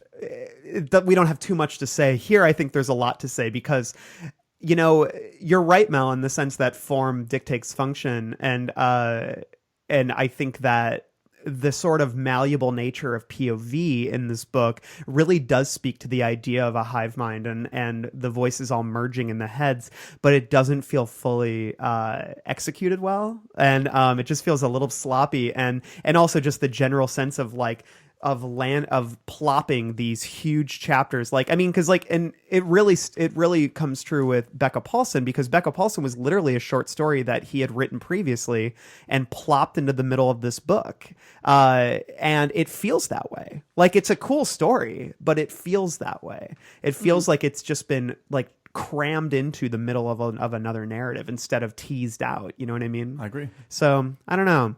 Mel, do you have any other thoughts on that? Do you think we're right, or is it just all it's all that cocaine? It's all stuff and nonsense. I mean, yeah, I just think I think just on a personal note, it's not my biggest problem with the book because I find it structurally interesting. It's, as a writer, I'm like, how did this happen? And like, what Mel, kind don't of find out. experiment We is don't this? want you to get addicted to anything. Yeah. Don't go into these dungeons, please. And it's exciting because its only consistency is its inconsistency. And so when I backed up to be like, yes, okay, it's another character that we're just like going to go in his head, like that happening over and over was like, oh, like this is actually reliable. And it's interesting that he's doing this, even though it is not a convention of stories that is going to keep your average reader entertained. Like, he did not care. And yeah, I just that's where my sympathy for it comes in. That said, I don't want anyone out there to think that I am going to go easy on this book going forward. Well, I just find it an interesting structure. This defense is almost like in The Prisoner, where he talks about construction by deconstruction. I like it. I'll say this too about structure. Maybe a little final point here. We get a classic case of King inserting an I into the middle of the narrative God, and yeah. only doing it one time. He's done this in a course. previous book. I think it was in The Talisman. He just suddenly inserted the authorial I. And so it was on page 458 of my Signet version. It says, "It was well for the people of Haven that the Big Bang never did come. Well for the people of Maine, New England, perhaps for the whole continent or the whole planet. I would not be the one to tell you that there are no planets anywhere in the universe that are not large dead cinders floating in space because a war over who was or was not hogging too many dryers in the local laundromat escalated into Doomsville. No one ever really known where things will end or if they will. And there had been a time in late June when the entire world might well have have awakened to discover a terrible world-dripping conflict was All right, going on Steven. in an obscure Maine town, an exchange which had become over something as deeply important as whose turn it had been to pick up the coffee break check at the Haven lunch. Like, what drugs was he on when he wrote that? And just the insertion of the I makes me laugh. Like, I laughed so loud when I read that, because I'm like, what are you doing? Hunter Thompson passage. Man. And it's just like so indulgent, but I think that's a good way to end the structure, where it's just like, all right, he's just throwing eyes in here now. Get me out of here. Does that in every one of his books? Not every one. I swear, not every one. abnormal. No, he added the I think it was in Talisman. He did that, but those are like the only instances where I can remember that. He does it in It. Like, it's so weird. I I think talk you're about that right. at length during our coverage. Yes, you're right. He does do it in it. Maybe I'm thinking of it and not. Maybe this is Talisman. this is the worst example of it, It's bad. or one of the worst examples of it. Let's move on from structure and format, everybody's favorite section, to talk about our favorite and least favorite characters in Stephen King's The Tommyknockers, in a section we call Heroes and Villains. I'm gonna have to kill this fucking clown. Welcome to the Losers Club, asshole! Okay, where do we start? I've got pages upon pages, so we can maybe even say, do we need to talk about these human beings? We don't need to talk about all of them. We don't. We definitely No, we don't. We don't. I will just say I'm that not going to talk about Beach Jernigan Beach? for 5 minutes. Love whatever the hell his Beach. name is. I have a lot to say about Beach. I think we should start from the beginning with Bobby Anderson. Yeah, let's talk about Bobby and Peter, the good boy. Peter's a good boy.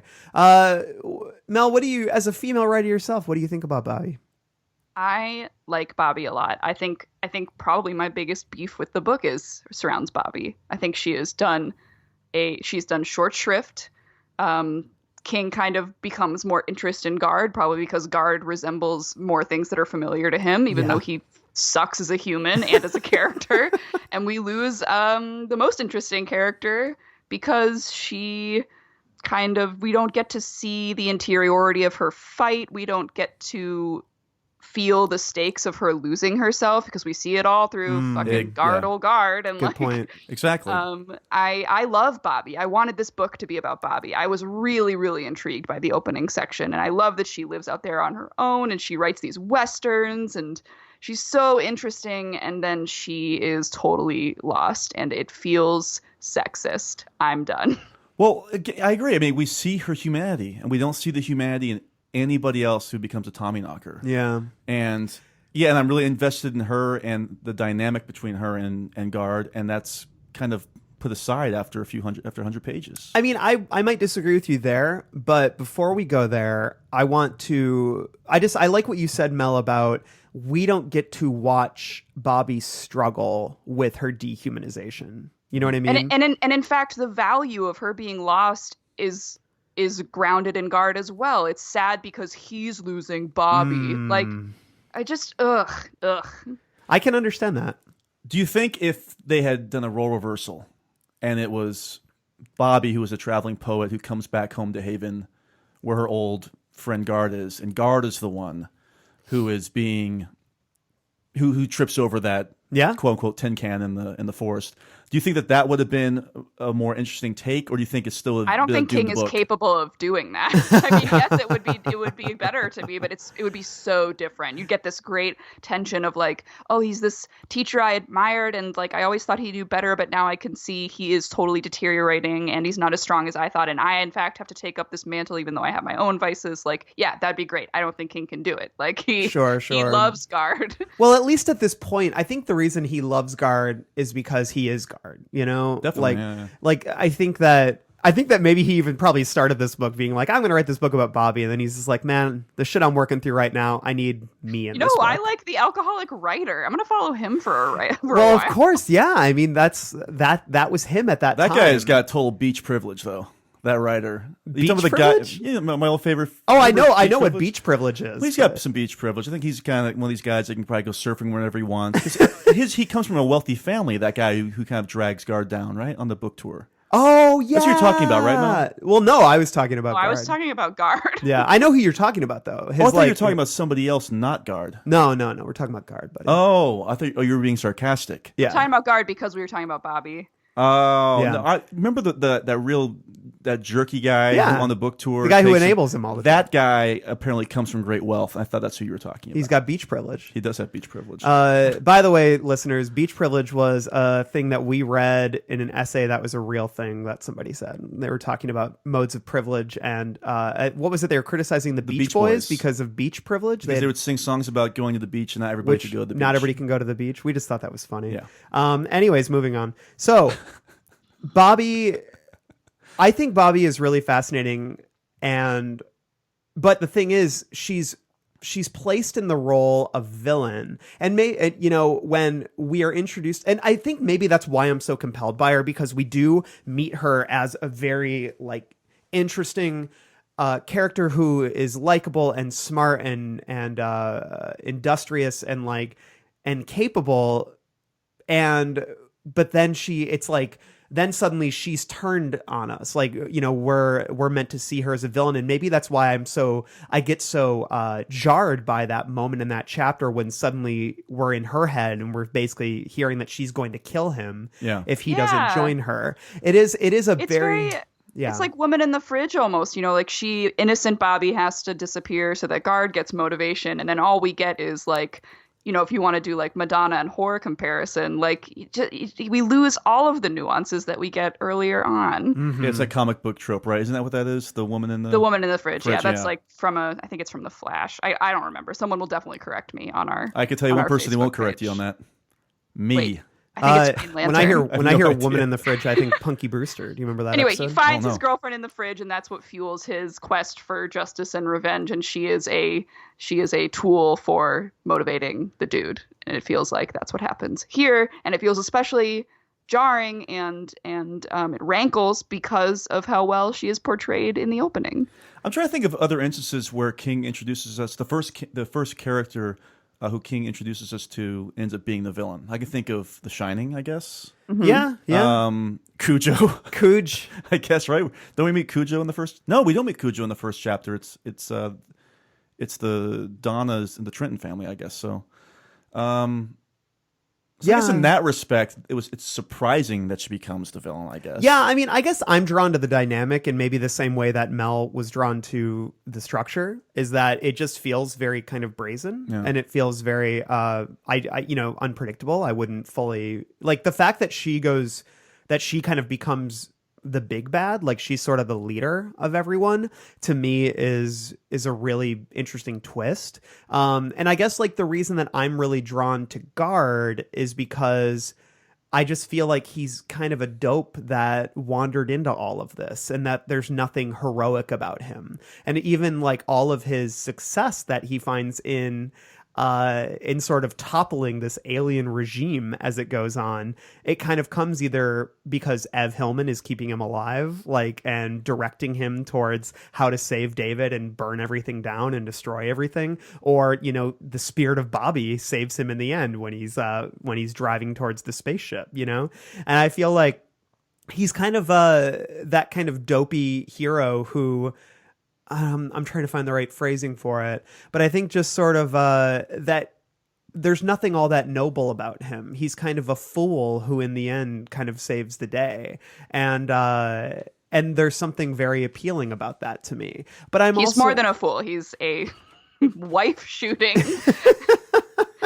student predating. We'll talk about Guard later. Yeah. We should keep talking about Bobby. Okay, let's keep talking about Bobby. Justin, what do you think about Bobby? Well, I agree with Mel. I mean, I love those early chapters of her backstory, her with Peter, finding the ship, going into town, just spending time with her is great. And what I don't like is, again, I talked about the aforementioned missing second act. There's something missing, like you said, Mel. I mean, like you said, about how we don't see the internal struggle, the continued internal struggle. It seems kind of jarring by the time that Guard gets back, it's over. Yeah. She's transformed She's totally. already there. And he there's no more does time play with lip her. service several times. He's then he saw suddenly the old Bobby, and it's Yeah. oh God, But that's it. all coming from his perspective. We're not getting anything from her, and that's a mistake. I think what really does it for me in terms of feeling as if Bobby is fully gone and we're not seeing the real transition is when Ruth sees her in the post office and Bobby is like, leave now, you know, like if you want to go. And they're all kind of like that. We love you, Ruth. Yeah, and, but like Bobby exudes such like malevolence when Ruth sees her in the post office, and that's I think when, because we're not seeing her with Guard, who she's softer with Guard because you know they have a long history going back. You see, it's with Ruth that you see Bobby as sort of the big bad, and it's very, to me, it's very jarring. It's just disappointing. I mean, we can go on and on about what disappoints me with this book, but that's just one of many. Well, I'll just say that despite there, and maybe this is a despite that some people like you just can't get over, but despite the fact that Bobby and Guard's relationship started with him banging her when she was a student, I'm very invested in this relationship. I feel like this is one of the first times, it's the first time I can remember that King sort of, the central relationship between his two lead characters is so ill-defined in a way that is relatable. Like the fact that they are really good friends who occasionally sleep together and their feelings occasionally get complicated but never overcomplicated. There's a comfort that exists between them, and I always got the sensation that there was much more of a platonic love at the end of the day than a full-on romantic, Stu and Franny, right? Ben and Susan, that type of thing. And I am much more drawn to this kind of relationship because it just feels more real to me. And I think that King does a really good job of showing how she is sort of the port in the storm for him, you know? Like he goes to see her because his life is crumbling down around his ears, and that's the only safe space he has. I mean, that's why, haven, if you want to use that safe haven kind of metaphor, that's what I really love, because he is, and I don't mean to leap to Guard too hard, but it's like he's so broken. Like to me, he's like such a fundamentally broken character, and she's so not.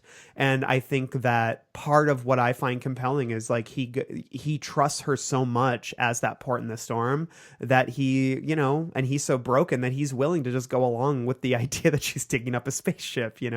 He's just there with her. He accepts it because where else is he going to go? And there's something really sad about that to me, because there's something, and it's not that I feel sad for Guard, because I never really feel bad for him in this because he's made his own bed. But at the same token, like the idea that your safe space has been corrupted is very sad to me. And like the idea that your one friend who has been with you through like thick and thin has been corrupted. And that to me is just very sad. Yeah, I mean, I'm fine with it. I don't know. I feel like we don't get enough of the before the ship in the ground. Like there's some foundations laid, but it's hard for me to get over the ickiness of their first meeting. Sure. I think we're going to find out that Mel is having an affair with one of her students. I can't believe this is happening. I'm definitely projecting. Projecting. I can't believe somebody would do this. No, Mel, you hit on the head though, where you said there's not enough. There are so many instances in this book where you wish that there was more, and there's far more where you wish there was less. But I think Randall, what you're saying is that's definitely what the book is aiming for. And if it worked for you, that's great. It did work for me. And I think that there is enough in terms of me latching onto that relationship. But at the same time, maybe that's because that's the sort of thing I personally respond to. Like I think my own life experiences and certain relationships that I've had in my life, it just rings true with me. I've never slept with a student to be clear, but I think sort of the easygoing, the breeziness of their relationship, the uncomplicated nature of it, and sort of the peacefulness of it and the way that he longs for it in the end of the book. And the idea that he was just this broken, fucked up dude who all he wanted was to just sit on the porch and sip beers with her. Who was going to kill himself. And he was going to kill himself. Like, and that's just, and he just wanted, like, he wanted her to save him. And she did. Like, I mean, in a way she did, because this whole sort of spaceship endeavor kind of kept him alive and kept him going but in a very dark way. It's a dynamic that is fresh for me in terms of King. I've not seen King write a relationship like this, one that is both peaceful and easygoing, but also in its own way toxic. I mean, if you want to point to the idea, like, to the beginnings of their relationship, but also the idea that Bobby, kind of enables his addictions to a degree. I mean, especially she does as an alien, but as an alien, but ridiculous. like I know. As a Tommyknocker, she really does because she's manipulating him via his addictions. But it also, I get the vibe that in life too, she sort of enabled his addictions. But at the same time, I think that there are worse ways to go out than just like succumbing to your addictions on a farm with your best friend. You know what I mean? I know that sounds really bleak and dark. Yeah. But there's just something I think much like King, we're struggling to keep on the topic of Bobby, and we've moved on to Guard. Maybe that's true. I guess because it's like, we but lose what I'm her, saying and is, everything yeah, that you're everything- underlining is just making me angrier about what Bobby doesn't get. sure. Because you think that Bobby's going to get more than she ends up getting. I do agree 100%. I mean, if we're going to move on to Guard, I want to touch something that Mel said earlier, where he's a sucky human being and you don't like him as a character. But I think for me, the fact that he is such an unlikable human being makes him a more compelling character. Yes. At least when you think about the other King quote unquote heroes. Agreed 100%. And that's I why don't find him compelling at all. I'm interested. I'm interested in seeing all this in. loser who has done these things in his life, who has not accepted the fact. I mean, even earlier on, he can never even accept he's an alcoholic. He'll just say, Right. "Oh, occasionally I'll have these blackout periods." Mm-hmm. Like, no, that means that you've got some problems, You got a Guard. problem, buddy. And I think that even at the end, he never really comes to that self-realization. There's no big Larry Underwood moment where Yeah. he sees God or whatever. I Yeah. mean, and there's something about that is compelling to me. I don't know what that says about me as a human being. 100%. Like what you just said, you actually just articulated for me something about him. He doesn't change. No. Like he doesn't. You know what? He literally doesn't change because Yeah. of that steel plate in his head, too. Well, he starts to near the end, but That's right. But like, I actually am really drawn to the idea that King didn't really seek to give him a redemption narrative. Yeah. And I like that he remained fucked up and broken up until the end of the book, and that in the end, the only real like compassion he could feel was for Bobby and for Peter, like because he doesn't really have anything else, and he doesn't care about the residents of Haven. He doesn't really care about any of it. He just like. It's like in the end, he hates to see Bobby turning like this, and that's why he ultimately kills her, because I think he doesn't want her to complete this transformation into, because there is the new and improved version of Bobby, and he keeps, like you say, Mel, there's a lot of lip service to like, oh, there's the old Bobby, which I do agree is, not. It's more of just kind of like gotta throw that in there. There has to be some relationship Yeah, here, it's gesturing to conflict without actually showing. Sure, any Yes. conflict. I agree with Yes. that. Yeah. But at the same time, like I do. There is sort of a painful kind of quality to the whole idea that he's watching his friend change and turn away from him, which, and the thing is, I think that can point to addiction narratives as well as the whole idea of watching people transform in your life and wanting, so. Yeah, Mel, I mean, All right. as a Can we writer... can we just start with the fact that he tried to murder his wife? Like, I just Yes. want to... Because the book does not ever actually reckon with that. He thinks about what the guy said to him when he was in jail a bunch, like, oh, good deal, huh? Shot Yeah. your wife or whatever. He doesn't actually even explain why, just that they were fighting.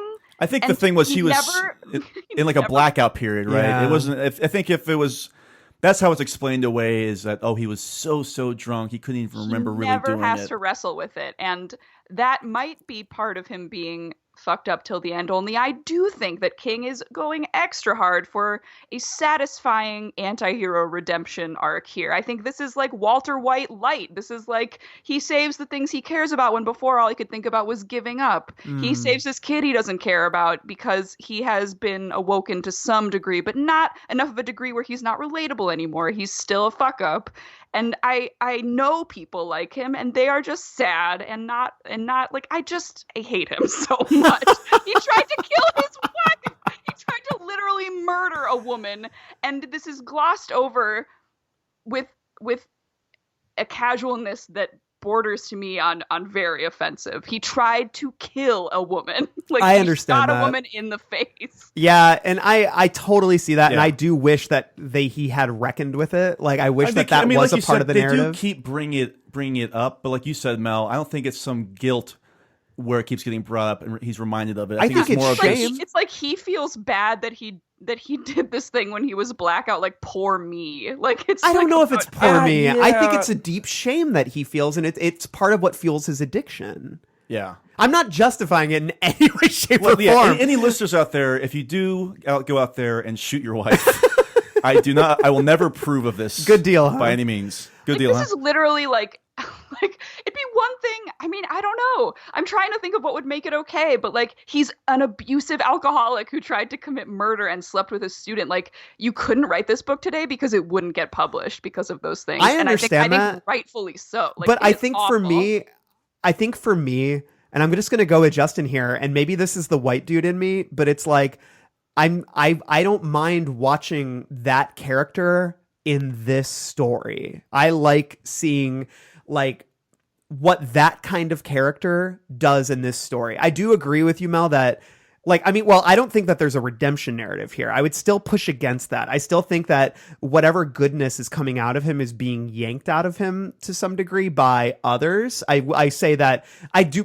think the one person he does care about is Bobby, but I don't think that really ever, I don't know. I feel like the way there might almost be a selfishness to the way that he kills her because he doesn't want to see her change, No, I do. King likes to wallow in these characters because they remind him of himself, and he wants to see this person come out still preserving the cool aspects of alcoholism. Oh, God. Like, Kicking back, smoking, having some smokes. but also capable of flying a UFO out of the earth and probably saving the world. He saves the world. But That's not a redemption arc. But I don't know. But he kind of unwittingly saves the world is the way that it reads to me. And I just, that's just you falling into like, oh, he's a bumbling, charming. Like, I doesn't don't know think he's what- Oh, no, charming. No, he's not charming. He's not charming. You are putting words in my hold on. mouth. I actually do agree with Mel, though. I do think that there is a redemption arc that's trying to be set up, especially in that extremely rushed final chapter that we'll talk about later on. Sure. But I think it's as sloppily done as Sissy's pseudo-redeemable arc, where she kind of helps to blow away the Tommyknockers at the end. But that's just fueled by hatred and rage. Yeah, exactly. But so it's like bumbling into it in hatred and rage, one way or the other. There's some type of redemption. I mean, that's I would being keep set the up. word bumbling, and I like that he's bumbling. I just think that He is definitely supposed to be charming. Like talking to Moss or whatever Yeah. when he's like digging the hole. Like he's supposed to be this down home guy. Like I King don't just, know, like, but I loves think these he's also guys. like constantly waking up in his own vomit and things like that. That's not Yeah. charming to me, though. You know, I think he's a loser. like I totally get it, Mel. I'm totally like on board with your read of it. It's like, but I guess it's like my initial reaction is like I never I mean, I don't know. It's just like for like Gardner for me was never a character that I thought was a good guy. Yeah. But I liked the idea of this broken alcoholic abusive kind of guy being thrust into this intergalactic conspiracy and sort of becoming a tool, but then sort of being the wild card in a lot of ways that He doesn't nobody have to could be a good control. guy. He has to be exactly what you're saying. Like this is the agenda that King and Breaking Bad and all this shit has. And Yeah. I'm sick of it. I'm sick of it. Okay, understood. I guess I'm not sick of it. I do enjoy that archetype of a character, and it's not because I identify with them necessarily, although there are a lot of things with Guard, like some of his behaviors and some of his relationships that I identify with and I find compelling, but I never found myself on his side necessarily. I mean, I'm on the side of humans versus aliens. I'm on the side of humans, but I do think that he is a very toxic person. But I don't know. I guess I enjoy seeing. I don't mind seeing sort of the disreputable character in the midst of this world. And if that's I the think that's agenda, good. then I'm into it. It's you like know? I said, like, I don't know. Fine agenda if you can do it without being an asshole. I just don't think it happens. But I'm I think okay it's with too him sloppy. being an asshole. Like I like I was seeing the calling asshole. King an asshole. Oh, Oh, okay. yeah. Yeah, and so I think this is why I'm glad we have Mel on the pod, because we need these perspectives.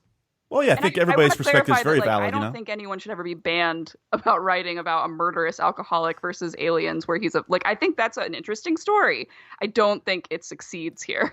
Okay. The bottom line is, if we all have the same opinion, why would we do this podcast? And we would be no better than the Tommyknockers themselves. You know? Knockers are us. The Tommyknockers are us. They absolutely are. Well, no, that's really interesting. So are there? I guess like we can move on from Guard, unless we have any other thoughts. I think Guard, much like the book, will sprinkle his way into many other conversations. Yeah. Can we talk about Guard's fucking poems? Oh, Lord. Well, here's the thing, Mel. To be fair, I could not tell you what a good poem is and what a bad I know I'm poem the same is. way. I'm so I can't bad tell you with what a poetry. good poem is. But Mel, I like to hear your opinion. What do you- Well, it what do moved you everyone think? to tears. His poem did. Oh, we could talk It about the was misery so section early in the later. book. Yeah. Okay, Oh, I God. do admire the like if you're going to make someone a poet in your book, you should actually show their poetry. Like it's otherwise it's kind of like a weird Chekhov's gun cowardly move. Uh-huh. Yeah. But his poems are very bad. I think. You know what, Like, Mel? Did you ever watch Studio 60 on the Sunset Strip? No. The Aaron Sorkin show. Well, the big problem with that show is they were trying to show that this is like the greatest sketch comedy show of all time.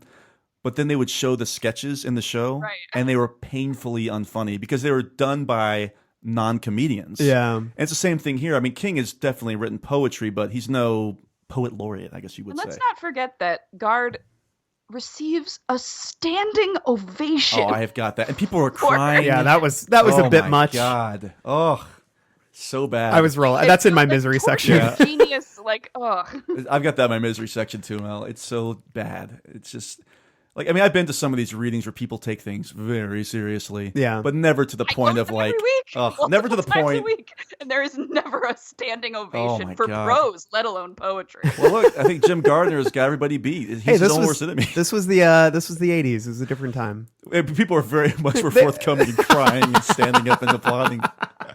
Okay, and also his whole nuke thing, like that whole chapter where he's at the party, is treated with such self-seriousness and like Yeah. high stakes. It just bothered me. I agree. It's overwritten to hell. Oh, it sounds like somebody in the throes of their own addiction. Yep, exactly. I enjoyed it to a degree just because it was kind of fun, but then I was like, dude, tamp this shit down.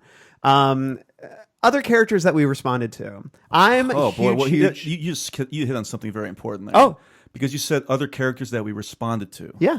And I would say there's maybe 2 more we'll be discussing that I actually cared about the rest Wow. of this book. I care about a lot of We people can in this give, book. we can Oh, give I can't shout wait for outs. this. That will be brief. Well, if but- we want to go in some kind of order, we've talked about it a little bit, I guess, Becca Paulson. Yeah. Right? Yeah. She only gets 1 chapter. Yeah, she doesn't do much for me. No. I mean, that's an She's a example Myra of... character. He loves to insert his like dumb cow-like women Yep. throughout. Yeah. Oh, yeah, and she's definitely a quote-unquote cow-like woman, too. I mean, this is another example of what Mel was saying. That character should have just been a short story in Skeleton Crew. Yeah. You know, I I don't agree. know why we're As spending I've time... as I've talked about on the pod before, I do always enjoy the idea of like religious images becoming corrupted and used against people. I talk about that in the It episode a couple times, and I enjoy the central concept of the whole Becca Paulson story, the idea of a picture of Christ speaking to her. But at the same time, if you even think about it, if we're talking about the logic of the Tommyknockers and how they communicate with Yes. people, it doesn't really fit. Well, here's the thing.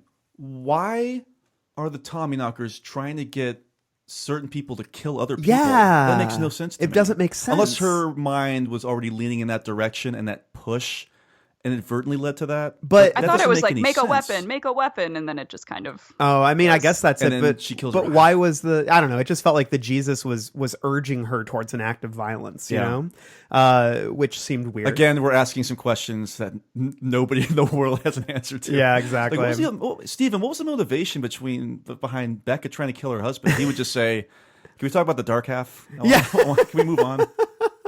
I mean, I think for me, I really, really respond to Ev Hillman. I think in terms of Yes, he's somebody I do respond to. when I think of like a salt of the earth, like King writing an old kind of a tough as nails old man, I'm just very drawn to him. I think he's a very strong, kind presence throughout the book, and rendered to me personally very with a lot of depth and a lot of tenderness. Well, there's a nice quote when they talk about, because basically, aside from Guard, the only townspeople that we spend time with who are not of the hive mind are Ev and Yeah, Ruth. yeah. And there's a passage here that says, if Ruth McCausland had been Haven's heart and conscience, then Ev Hellman at 73 was its memory. Yeah. So he does provide a lot of background, I guess, for the town, too. Yeah. Why does he have the medal in his face? It's from The war, war. right? World War II, he's got 2 steel plates in his head. Yeah. Okay.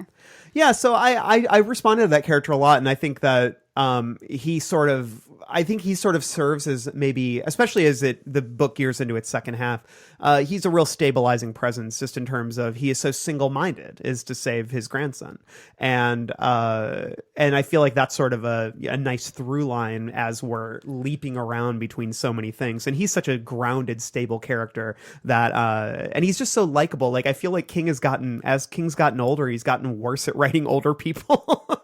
And like, I just think about Bill Hodges. Ev Hillman was not hooking up with any 22-year-old. I know. If King wrote this now, Ev would be, banging Hazel Bobby. McCready. Bobby and Ev and Bobby would be having this torrid affair probably. So yeah, I also like there's a little hint in the Hilly Brown chapter where we learn that Ev isn't some ever-loving grandfather who's always there. He kind of just has David pick up the present for Bobby, for Hilly, and I think this is also a type of redemption narrative for him in terms of he wasn't the best present grandfather, it sounds like, or most caring or thoughtful, and now he's really determined to try to make up for that too. But it's not. That's one of the rare instances in this book where it's not knocking you over the head. Where there's never a moment where he's like, "Oh, I should have been closer to David." Yeah, there's never that. It's just kind of we're moving forward with the plot. Yeah, it's a very single-minded kind of thing, and I don't know. I just really respond to it, but. On the other hand, and I like his relationship that he sort of develops with Butch, with Monster. But at the same time, it's very hard for me to wrap my mind around what purpose Monster serves in this story. That could represent at least 5 characters introduced in the last third of this book. Yeah. It drives me a little bit crazy. King also, like, one of his favorite scenes to write is someone who knows more than everybody else about a bad thing going down, coming to explain it to somebody else in like folksy colloquialism. Yes. Oh, He's like, well, you might think that I don't have half a brain since Tuesday, but I'll tell you something. If I didn't lose my... Like, it's which we get that scene like 3 times with Ev. Yeah. And then it's always like the other person like, damn, if he didn't halfway believe the old coot. Well, here's a big problem I've got. So much of the misery section's again going to bleed over into everything else. Sure. But, Ev is very adamant about not wanting the townspeople to know he's back in town, so he's like keeping his guard up. Yeah. And I understand that Butch is about to leave the truck. Yeah. But was there any other way for him to keep him in that truck without letting go for 2 seconds? And then the townspeople now know he's in town. Yeah. They now know where he is. And that they've got to go stop him. Like, It's that would solve frustrating. so many problems. I know, it's frustrating. It's just. I mean, the logic of this book is non-existent. I know we keep bringing this up. It's like, wait a minute. Wait a minute. King doesn't know what's going on. I can't wait to go off on what menstruation is. Oh, I cannot wait for this. What if it was just like Randall, myself, and Dan, Mike, and Mac, and we were all just talking about menstruation? It would be like the Carrie episode when we had to like launch the series. But of course, Carrie's the first book, and I think Alice at the time couldn't do it. No, she wasn't on that. And we were like, "Oh God, well, let's do Carrie." Here's 5 white dudes talking about Carrie. I will certainly do a Carrie reboot. We should. Solo, it'll be like 3 hours. it'll be like Carrie special edition where we just insert Mel into like there's like a record skip, and he's like, actually with tampons. No, And then let's just do like a Mystery Science Theater 3000. And the quality, because the quality on that episode sucks so bad that like Mel's voice would pipe in like perfect clear quality. The voice of God, the voice of reason. All right, boys. So I think like in terms of other characters, cool. in terms of other characters, who else stands out to you in good or bad ways? Well, let's talk a little bit more about your issues with my good friend Butch Monster Dugan. Okay, yeah. What about Ruth? She's a bigger character. Well, I thought we were connecting. Mel, we're talking about the boys here. Yeah, come on. Yeah, the whole book's about the boys. Well, I think you're right, because actually I do have Ruth coming up in my list after Becca Paulson. So yeah, because you're right, because Butch ultimately connects to Ruth. Yeah, he obviously. does. Yeah, that's a good point. Ruth is my other of the favorite characters. She really grows on me. Yeah, and she's only in it for a chapter, right? And but it's a long chapter. And boy, oh boy, once again, we know she's going to die. So hope you enjoy this chapter. I mean, I just don't understand that type of a narrative. It's bizarre in this book. Yeah. So why do we think that she was more resistant to the transformation than the rest of the town? Is it because she's just a more noble person? Doesn't it kind of come down to that? I mean, it's kind of lazy, but like I mentioned in an earlier passage, she's just the heart and conscience of the town. Yeah. So maybe Smart. there's something different. She's hardworking. Yeah. Yeah. She's a protector. Definitely. How did you respond to Ruth, Mel? I appreciate the impossible feat of making a character sympathetic who collects dolls. Without being creepy. I was never really creeped out by it. Without being. I mean, they are creepy by the end, I guess, because of the Tommyknockers. But she was fine. I with the podcast, they all seem like shades of the same Judd. Like they all seem like here's Judd as like an older woman who likes dolls, and like here's Moss Freeman. He's like Ev Hillman, but different somehow. Yeah, but he's a Tommyknocker. You know, I do feel like a lot of this is just we're basing these like actually kind of I didn't not stand this character. You know, it's one of those things. So. Well, that's why again Bobby is she's a little different for me, and I was so taken with her. Ruth is cool. Like I like that she has this position of respect and is admired by everybody and kind of gets shit done. I like the no nonsense way she goes about like mourning her husband and how she is the seat that looks over the town, and that's cool. And then she's gone. That's about it. Yeah. And she's gone. I think this. Oh, the bat stuff is terrifying. Yeah, that's definitely in my cemetery section. I'll say this: I wish that Ruth had lived longer. Yeah, I think that would have been another presence as opposed to just having drunk old guard fumbling around. Yeah. I needed another. They could have put her in one of the vats because like it seems like she would even give her energy in a self-sacrificing. I know. Why did you need Mel, the sister? I got some good news for you when you watch that miniseries. And the Spoiler miniseries- alert. I know, but it's like it does blow my mind a little bit. It's like why bring in the sister just to throw her in the we'll get shed to like Sissy. that? Oh my god, To write her. Loves writing those people. It's unbelievable. She's the worst that chapter. character. Can't you Is just so sense the glee bad. with which he pens these characters? Like he's It's just like, I want to write about a total bitch. I mean, I can't wait to talk about Sissy later. Do you want to talk about her now? You want to talk about her now? Or do you want to save her for Misery? There are no rules here. The structure is out the window. You're right. We should even have timestamps on this episode as a tribute to the Tommyknockers. Why don't we just? Chapters within chapters. I think we would all place her in our Misery section. So why don't we just save her for that? That's fine with me. And yeah, maybe spend this time a little better. But no, I do agree with you. I wish I actually I got really invested in Ruth as her chapter went on, and it honestly would have been nice to maybe have another presence like that throughout, because this book is filled with so many scoundrels. Yeah, I think we need to talk about Hilly Brown, Hilly Brown, who gets his own chapter.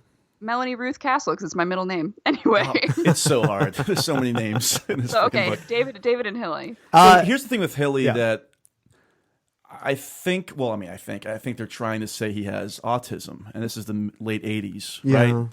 It's a form of it, and I think the miniseries sucks, by the way. No spoilers. It's so bad. But I might not watch. They don't present him as having autism, and I think that was probably wise. I don't think you need to have that. I think it's so hard, especially thinking about 30 years ago, writing about autism, and then I don't think it's done. There's not as solid a foundation, I think, in this book as you might find in future books from different people. No, Hilly's. I feel really bad for him. I do feel the most scared when David doesn't come back. Yeah. I think that's really disturbing, and The that's panic really of effective. it. Yeah, the panic of it is rendered really well. I kind of hate the G.I. Joe repetition. I just think it's a bit much. We got it. And also, fun fact I learned, he keeps saying that the G.I. Joe action figure is Crystal Ball. Like, which one does he want? Crystal Ball? And then Grady Hendrix wrote in his piece, he goes, the G.I. Joe designed by Owen King That's right. in a write-in contest and genuinely considered one of the lamest G.I. Joes of all time. Whoa. Thanks, Owen. That's some King's Dominion for you right there. I know. I did not know that until I read that piece. So That's pretty great. Thanks, Owen. yeah. That's So crazy. you know who I always imagined Hilly Brown as? Ernie from Billy Madison. This is another King obsession, right? The savant, like he loves them. He's got to put one in there. And like, Yeah. And and in this case, it's absolutely unnecessary. We could have just had a little boy who doesn't understand the powers he has, who wipes his brother from the planet. I mean, that's all you need. You don't need to have this added Rain Man situation going on. I know. I do like that. I think it's such a neat idea though. Like, I mean, it's a great way to introduce the technology, like the evolutions of Yes. the technology is via like magic tricks, like the idea of making things disappear. I think that, and then the idea of making Hilly or David disappear to another planet, like, is so neat to me. Like, I every time I've read this book, this is my fourth time. Every time I've read this book, I am always chilled and freaked out by the idea of Altair 4, you know, this other planet or this like intergalactic storage space. Yeah. It's such a neat idea to me. And it's very chilling, especially because like you see these little glimpses of it. This like, I like how that's introduced too, because you think it's just his imagination as to where his brother is, but then you find out it's like real. You said, it is real. And that is exactly what it looks also, like. don't they send like a or I guess he goes translucent. I was just picturing David like with a dead body on Altair 4. Yeah, I know. Because they send that other guy through. Right. They do. And all that like garbage. And you know what's something that I think I might save this for a word processor, but I'll touch on it more later. But one thing I love about this book is the wonder that King brings to the idea of everyday humans interacting with things from outer space. There's a real wonder to this book that I really appreciate. And I'll touch more on that later. But when I think about Altair 4, like when the guy does send the guy through the portal onto Altair 4, and then he talks about like the fast food wrappers or the candy wrappers going through it or whatever, and like the way he marvels at the idea that these like, you know, dirty wrappers and stuff are like literally going to another planet. I love the way he writes about that. It makes me feel like I'm seeing King's like nerdy side from when he was watching the sci-fi serials when he was a kid. The flip side to that are like, you know, repeated scenes of flying Coke machines. Yes. Oh, well, hey, speaking of the miniseries, that's a stupid fucking section. Yeah. But anyways, so Hilly Brown, I definitely like that section. The character, I think, to me, is more of a vessel to getting towards Ev Hillman. Well, it's so strange because that's in the first section of part 2 where we're getting a chapter with Becca. Yeah. We're getting a chapter with Hilly. We're getting a chapter with Ruth. Yeah. And then we abandon that essentially for the rest of that part. Structure is You think so that weird. the whole thing is going to now be introducing various characters in town, but they don't. Well, it's like the thing is, all those people get introduced to either die or be sent off to a hospital. Like, you know what I mean? If you enjoyed them, they're not going to be for the next 300 pages. Instead, we get Dick Allison, Newt Barringer. And who are these people? Hazel Yeah, McCready. I can't even tell them apart. I couldn't Exactly. tell you. Who are, Hazel's I don't care. the girl one. Yeah, the girl one. I don't care about any of these people. They're not even scary to me, and they should be because they got all this power and they're I will say, telekinetic I think that maybe one of the reasons that I'm a lot more into this book than you two are is just thinking about it, because, you know, those characters aren't developed very well, but this being my 4th time, I've got a much stronger grasp on all of them. And so it's more so just like, do I think that they're written in a way that is developed necessarily well? No. So, but at the same time, when you've read it 4 times, you start to, since you know those characters so well, when they're introduced in the early chapters, when initially you didn't know who they were, you're like picking up on certain things. I'm not sure what Mel will say, but I'll say challenge not accepted. And the only way I will read this book for a 3rd time is if we do the Losers Club TV series, because I promised myself I'm not going to read this again. I don't mind that they're not developed. I think they are there to be faceless, sort of. They're given just enough meat on their bones so that we can recognize them as individuals when they're attacking people. But I don't have a problem with the lack of development that's going on. I do, because they're just the town. They're faces of the town. I know, but there's so much time spent with them interacting with one another, and for me, because I could not differentiate, I wasn't interested in the whole villain point of view, for one. And again, I don't want to sound like I'm just repeating myself, but I need to have faces. I agree. Need to have a character talking to another character. Right. And let me say that King is so good at coming up with great small villains. Yes. Like people who... Absolutely. And there's no good small villains Right. here. Like, why didn't he... Like, even... The machine. Well, like, I'm even, so bored by even that. Freeman Moss, for me, like, I like the way that character develops. I like that he's a Tommyknocker who actually has a little bit more personality than a lot of the rest of them. Because he doesn't live in town, right? Right. Yeah. Yeah. And like, I love that we meet him, you know, even just that one scene of him driving guard, it's so simple, but I kind of love the way it sets up that relationship later. And it's not, to me, like, Freeman Moss isn't like a great Stephen King character, but I stand by. I like the idea that he's a little more developed, and we do see the dual side of him, the alien side of him and the human side of him, and how they're interacting. And I just wish that King so easily could have made, instead of making the core group of shed dwellers, just local select men or whatever. It's like, why not just add a couple like wild cards in there, add a couple ringers, add a couple like you're so good at writing these small town sociopaths, like make one of them that, like take a guy who is already corrupted. They're all small town. They're all the same entity at a certain point. Well, they become them, but I would just No, I mean, like every secret that we learn is like, oh, they beat their spouse and they like buggered their children, and like it's, sure, that's very true. Yeah, and we also learned that I think one's a lesbian. Ooh, like come on. Oh boy, we'll talk about that. That's one of the the great last misery. one to Oh my die god, that's of like one of the all time. great misery sections of any Stephen King book. So bizarre. I have it in misery oh too. my god. We'll talk about it. So yeah, I think that. So in a weird way, I'm both defending and not defending those kind of supporting characters. I think just having read it so much, I'm very attuned to those characters, and I kind of love. I don't know. I just love seeing so much, like I mentioned earlier, how much I love the ensemble here, and clearly you guys, or especially you, Justin, are less thrilled with the ensemble. But I love the ensemble because I think that even though not all the characters are given a lot of development, I do have a good sense of the town, and I love that we see the teenagers and we see the adults, the parents, older generations, but we see the the ways that teenagers- they're all sort of impacted by this, and the way their relationships change and evolve once they kind of start the becoming. But we see the teenagers for a few pages, and that's in my misery section too. Okay, sure. I mean, I think that, but I kind of just like the idea that I feel like there's a lot of color here, even though there's not a lot of development. And maybe that just has to do with sort of the fantastical nature of it all. I mean, you're surrounding all these people with all these bleep blooping gadgets and little tiny suns that power water heaters and stuff. There's like a weird magical component that I think, to me at least, offers a little bit of shine to the larger ensemble. Hey. Yeah. Shine, And I think he loves town histories. Like the town is more developed than the people, and therefore they can borrow some of its energy, like in the book. Yeah. But he develops the geography, he develops the history as far back as like why things are named the way they are, and the roads. He knows all the roads, and that gives it a certain color as well. I think there's a history, but there's no presence, if that makes any sense. And to jump off what you said, Randall, because there's no development, though, for me, there's no color, except for the color green, of course.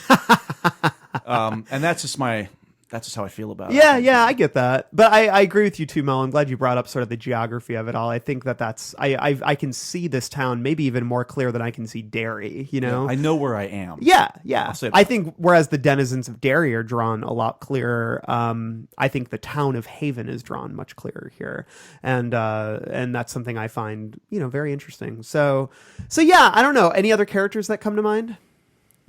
I guess we can now talk. I mean, briefly about Butch, who. Yeah. Butch to me, I think, is a neat character, but I feel like he's a character, and same with the reporter, John Leandro. And the thing is, there's like 4 of these people in each position. I keep getting them confused. Like, you're right. In fact, Butch isn't even the only like tall. Like he's a huge guy, but then later we meet 2 other huge cops. Like, what's in the water in Derry? Because they're all like the Derry State Police or whatever. Yeah, I think. I don't know. I feel like there's a lot of characters here that King maybe conceived on the page, and then once he wrote them into the story, realized they didn't kill themselves. Yeah, like they didn't serve much of a purpose. Well, if all the characters like the giant Leandros and then those 2 state troopers later on, he's I guess Butch is the most defined of the 5 of those people, I guess. Well, I kind of like. I think that the reason is for me is because at least he has some interaction with the people that we've met already. Yeah. He's not just his relationship with Ruth. I think is interesting. Yeah, and he's not just like, for instance, the pilot who flies across town just to make a point. Johnny Leandro, we get this whole history with his mother. Of course, his mother. There's another King trope right there. His overbearing mother.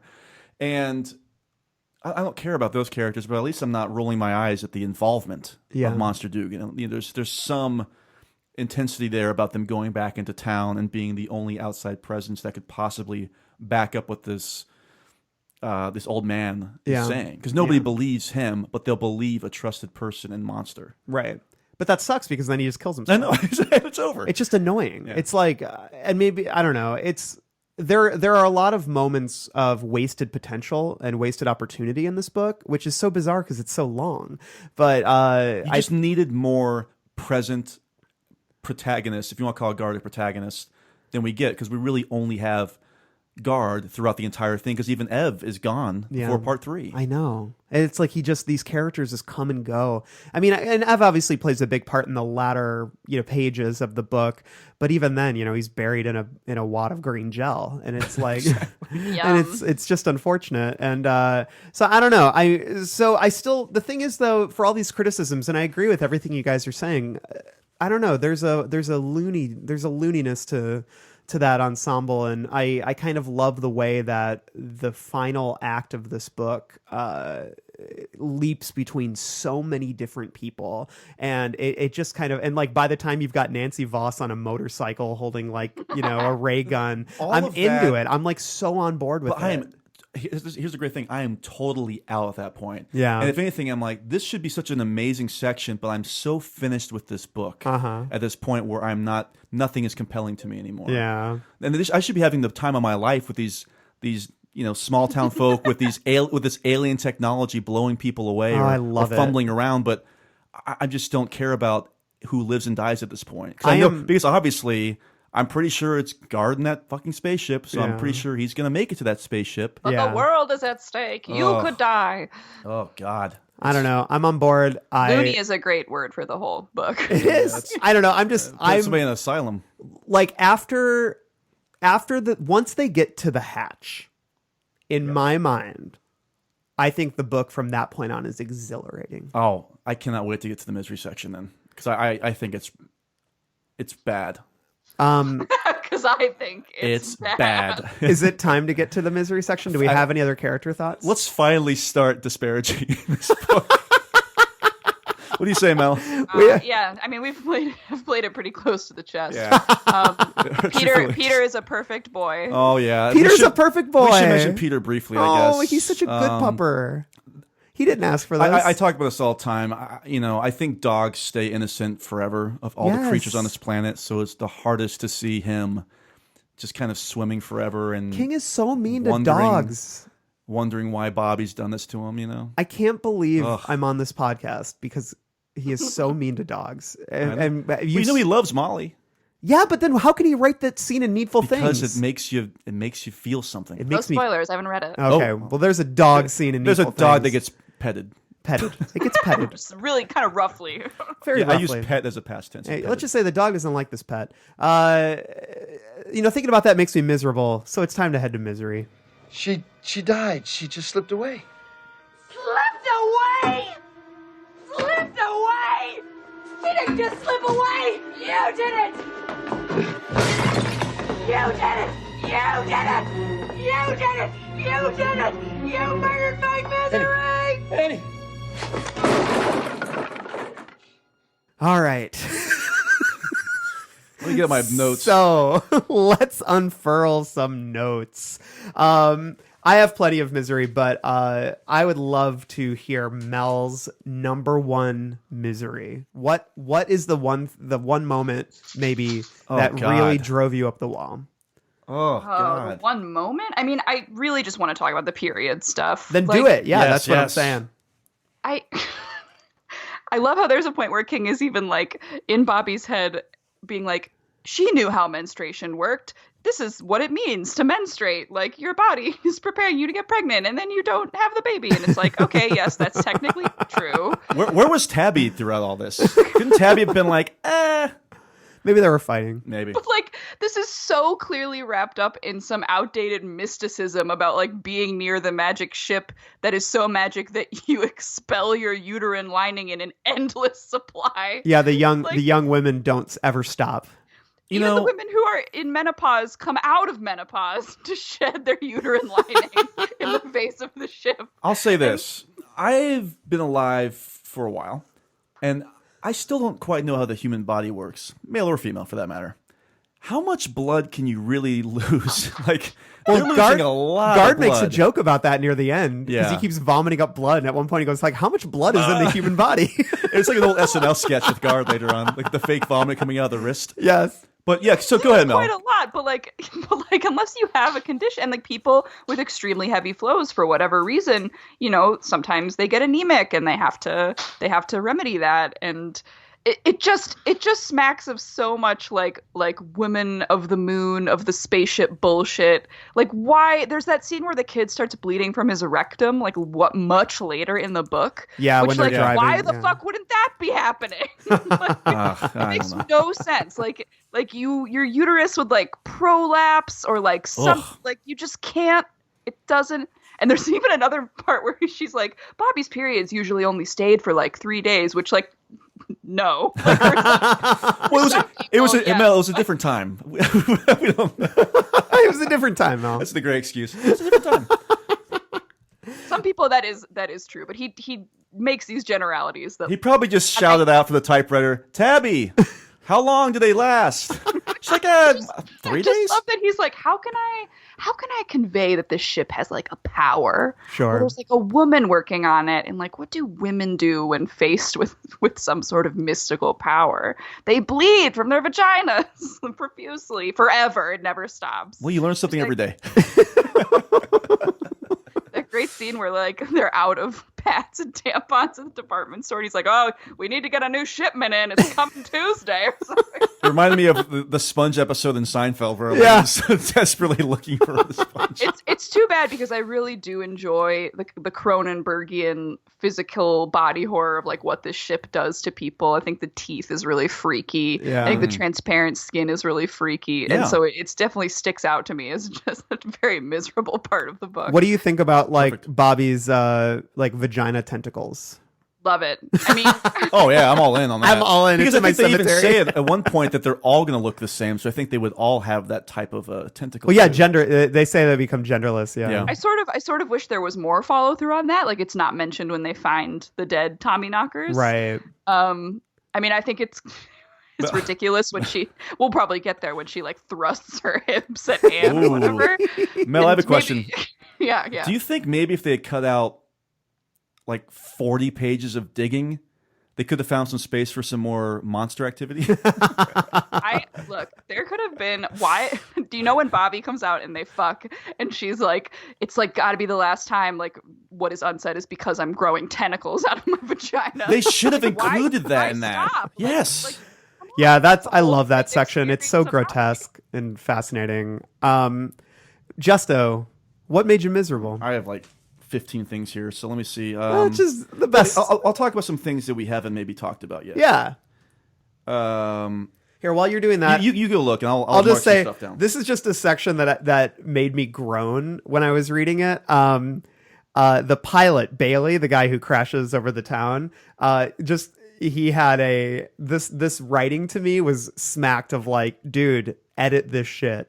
So he flew a Cessna Hawk XP, and he would have been the first to tell you it had cost him a few banana skins. This was Peter Bailey's phrase for money. He found it hilarious. Like, do you really need to add, this was his phrase for money? He found it hilarious. This was his face. We get it, dude. Banana skins. A lot of the stuff we touched upon, so can I just like run through in case anybody forgot Boom, boom, how boom, I felt bring about it. this book? The foreshadowing is awful. Like early on, we talk about how Jim Garden will never give another reading for the rest of his life. Yeah. We talk about, this is just awful. After Guard comes back and Bobby tells Guard that Peter's died of old age, Yeah. Gardner stood there for just a moment before going back to the kitchen, wondering why he believed Bobby was lying about Peter and how he died. Like, yeah, we got it, Stephen. I think I underlined that it's too. so bad. There's a lot of that happens throughout the book. Steven's like sniffing at his desk, like, gotta give him a hint. Do they know? Do they know that something's wrong with Peter? Mel, did you have another? Yeah, I guess this could go in pound cake, but Anne's masturbating. Oh, that's So good. That's She a whole unpacked, section. Masturbated to a grim and cheerless climax with a vibrator nearly the size of one of the mutant carrots in Bobby's garden. The only climaxes she had were of the grim and cheerless type. She'd never been with a man in bed and never intended to. Good lord. Classic sissy. Seriously. And then the We've all only been other there. one- We've I all tried to be furiously very sparing. masturbated. Joylessly I tried to be very sparing 'cause masturbated. I knew we would have a hard time with this one. The only other one I had like really earmarked was near the end with the black cop, which, by the way, did you know he's black? And Yeah. Oh my he's lord. very black. Stephen King knows what black people talk like, and he gives us a taste. I'm not even going to read it. Like, it's awful. Yeah, we've Hopefully you've read the book. Actually, I shouldn't say hopefully. I'm sorry you've read the book at this point. Okay, here's another part that drove me fucking crazy. It's part 3. We've been reading this book forever, and we get to the scoop concluded chapter. yeah. In which David Bright is having phone conversations with various local law enforcement. Yeah. So he's talking to a cop, and the cop says, "I gotta go." The cop is talking to somebody else on the phone. They say a huge fire's broken out. They talk for pages upon pages. David Bright calls back. "Did you hear there's a fire broke out?"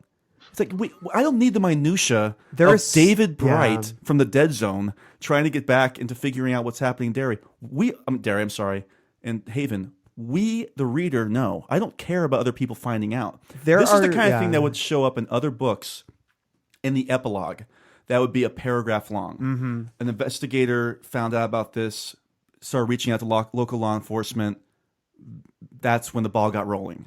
There is so much repetition in terms of us watching like outsiders learn everything we already know about the town, and that's fine if you keep it nice and short, but those things go on for pages and pages and pages. It's so much of the book. It's one of my huge miseries. It's a weird devotion to I always think of the talisman when we talk about this, Randall, and the latter scene that you were so frustrated with. But his unmitigated devotion to realism is part of the weird structure for me. Like, he's like, well, I have to say it as it happened. Well, It that, didn't and then happen, like just the digging, I didn't need all of it. I don't need to know about the U-clamps on the pipes and how they come loose as the water gushes out. There was so much about that. I'm like, I get it.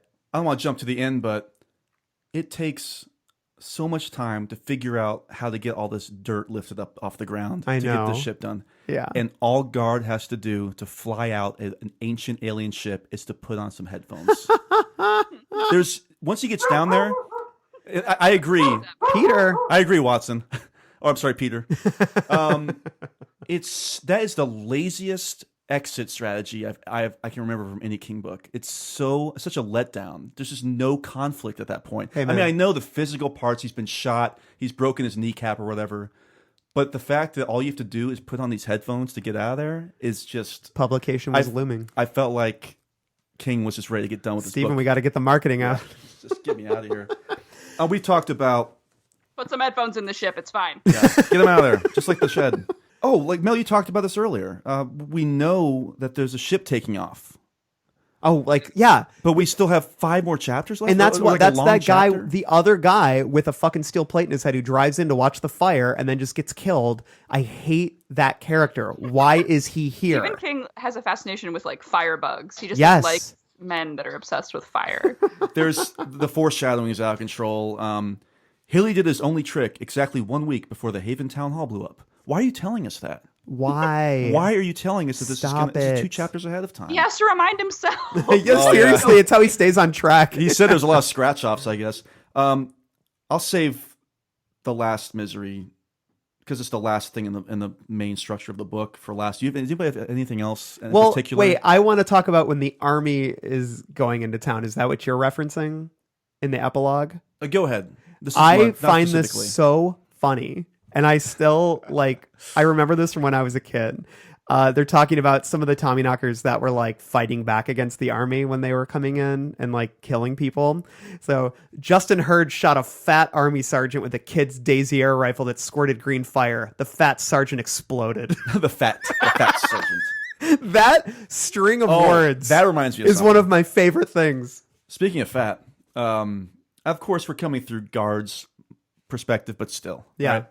The name of the fat shit who had introduced each of the posts was Arberg. Guard's father would have described him as a beefy son of a whore. And then we get all the argle bargle. Argle bargle. It's so It's too much. all right. I gotta share this. Yeah, do it. Maybe I missed something along the way as to why this should be so impactful. Okay. Please tell me if I missed something and I'm making an ass of myself. I've read this 4 times. Yes, as we sadly know. This is the very end of, I think this is before the epilogue.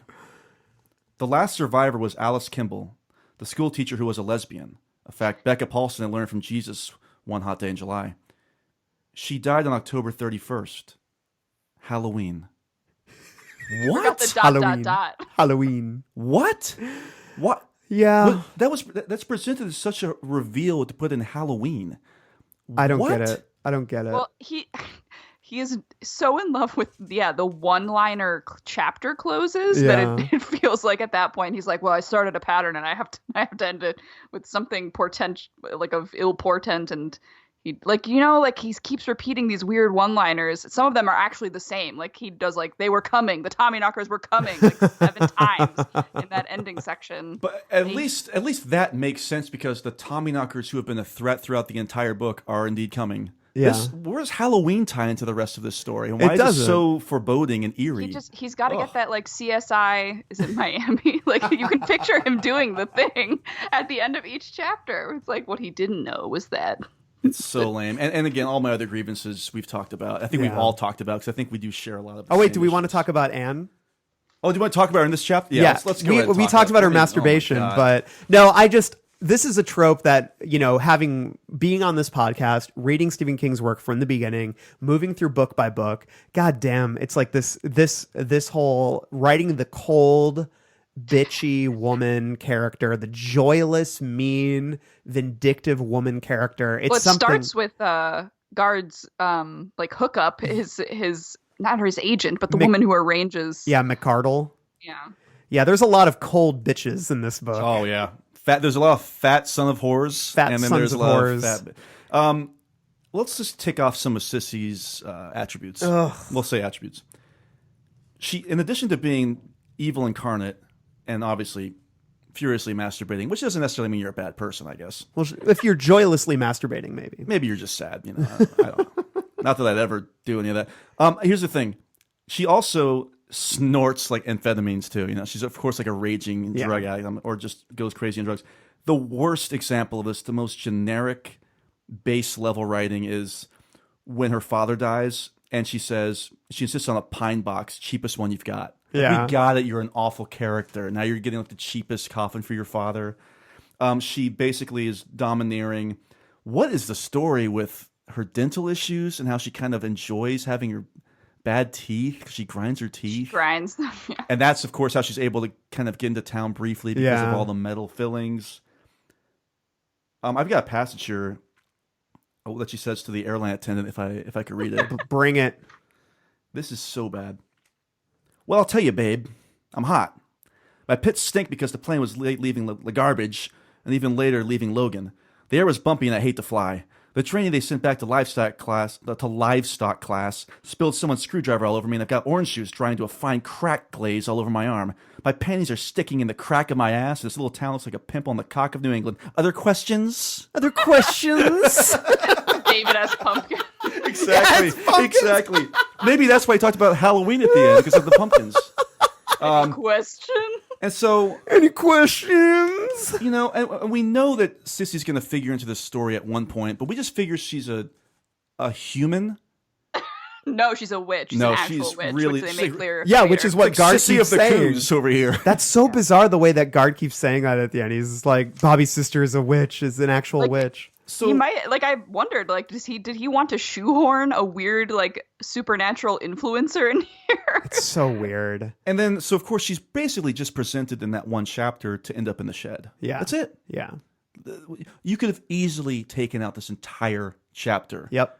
And just had 2 people in the shed or have it would have somebody been else so in the shed. easy to have anyone else in the shed. Anybody else. So many other characters could have filled that role, which is what they do in the miniseries.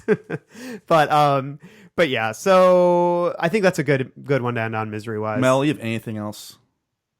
No, I don't like the treatment of women, but we already know that. And Sissy's no exception to that. Yeah.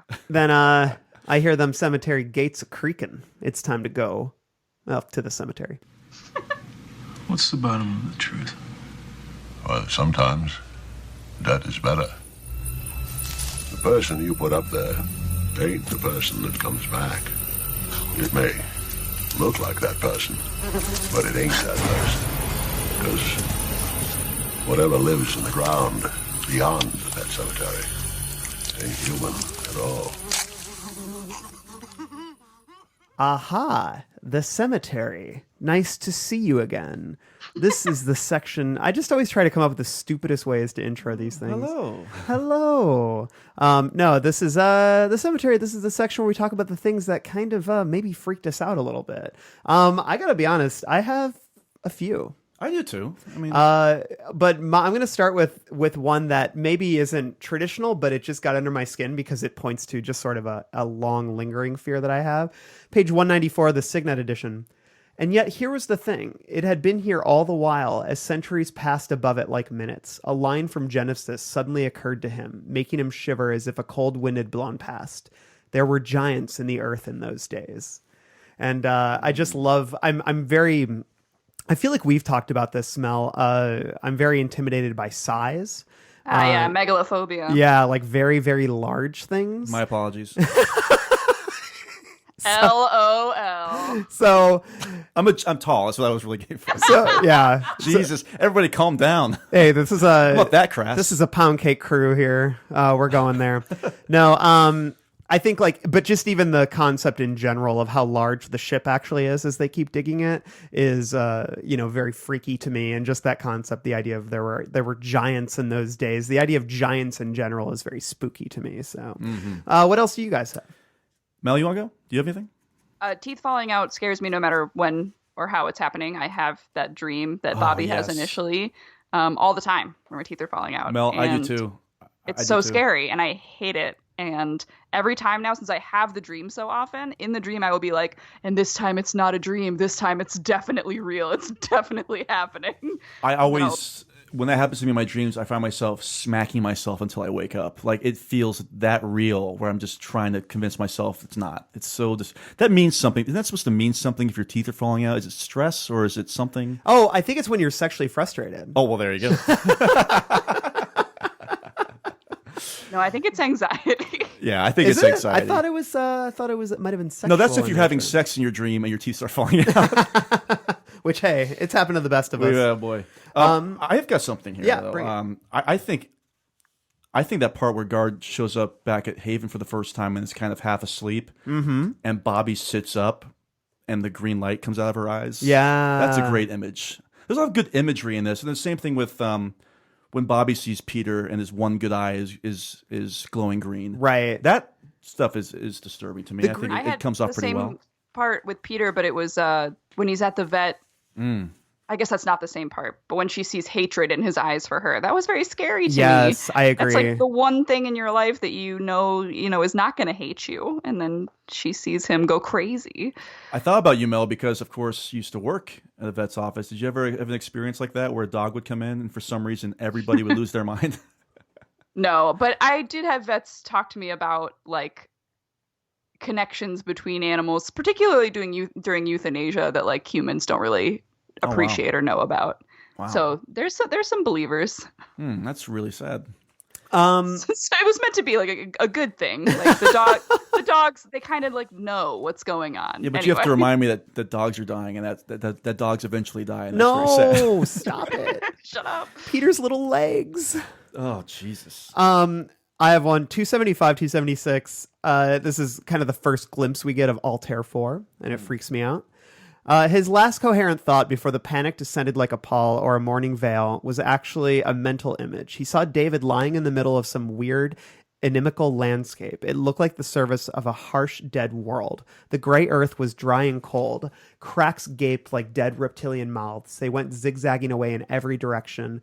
Overhead was a sky blacker than jeweler's velvet, and a billion stars screamed down. They were brighter than the stars anyone on the surface of the earth had ever seen, because the place Hilly was looking at with the wide, horrified eye of his imagination was almost or totally airless.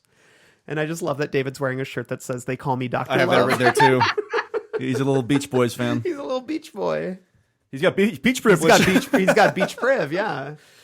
Mel?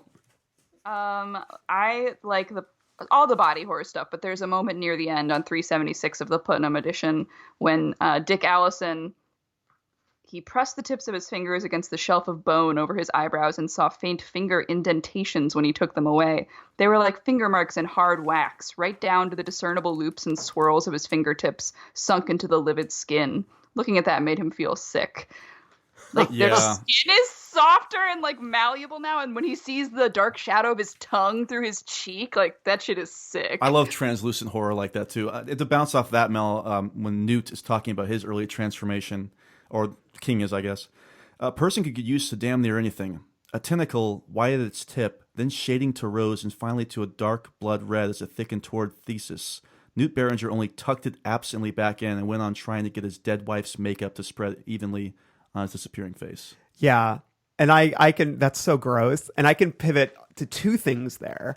I get really grossed out whenever the word caked is used. Caked makeup all over these translucent, damp bodies is very, very unnerving to me. Yeah. And just when they talk about how Newt's wife's makeup is like years old, and so it's caking even worse, you just it's think the makeup, it's not even the translucence. Yeah. Randall just doesn't want to wear old makeup. Well, that too. Seriously. But when they're described as looking like six clowns, like, because they're all wearing that kind of makeup, that's so gross to me. Like, that's like horror movie shit to me. Yeah. Like too much makeup. Like, I'm not makeup's cool, but it's like when it's like cool. Makeup's cool, but when it's like caked on, you know, it's, and like you can see like all of the cracks in it is so gross to me. And then also pivoting off this, the idea of like the translucent skin, the malleable skin, man, when Dick kills Newt later in the book, this is so gross. So Newt calls Dick a whore boy, which is just funny. Whore boy, Newt spat back. Great punk band name. That is good. And the two of them rolled about on the ground, green eyes glaring, grabbing for each other's throats. This was not at all logical under the circumstances, but any resemblance between the Tommyknockers and the likes of Mr. Spock was purely coincidental. Dick's hands found the waddled folds of Newt's throat and began to squeeze. His fingers punched through the flesh, and green blood bubbled up over Dick's fingers. Ugh. He began to raise Newt up and slam him back down. Newt's struggles lessened. Dick choked him until he was quite dead. But just that breaking the skin with your fingers in the neck is so disgusting. I agree. I love it. I love body horror. I think we've all established that.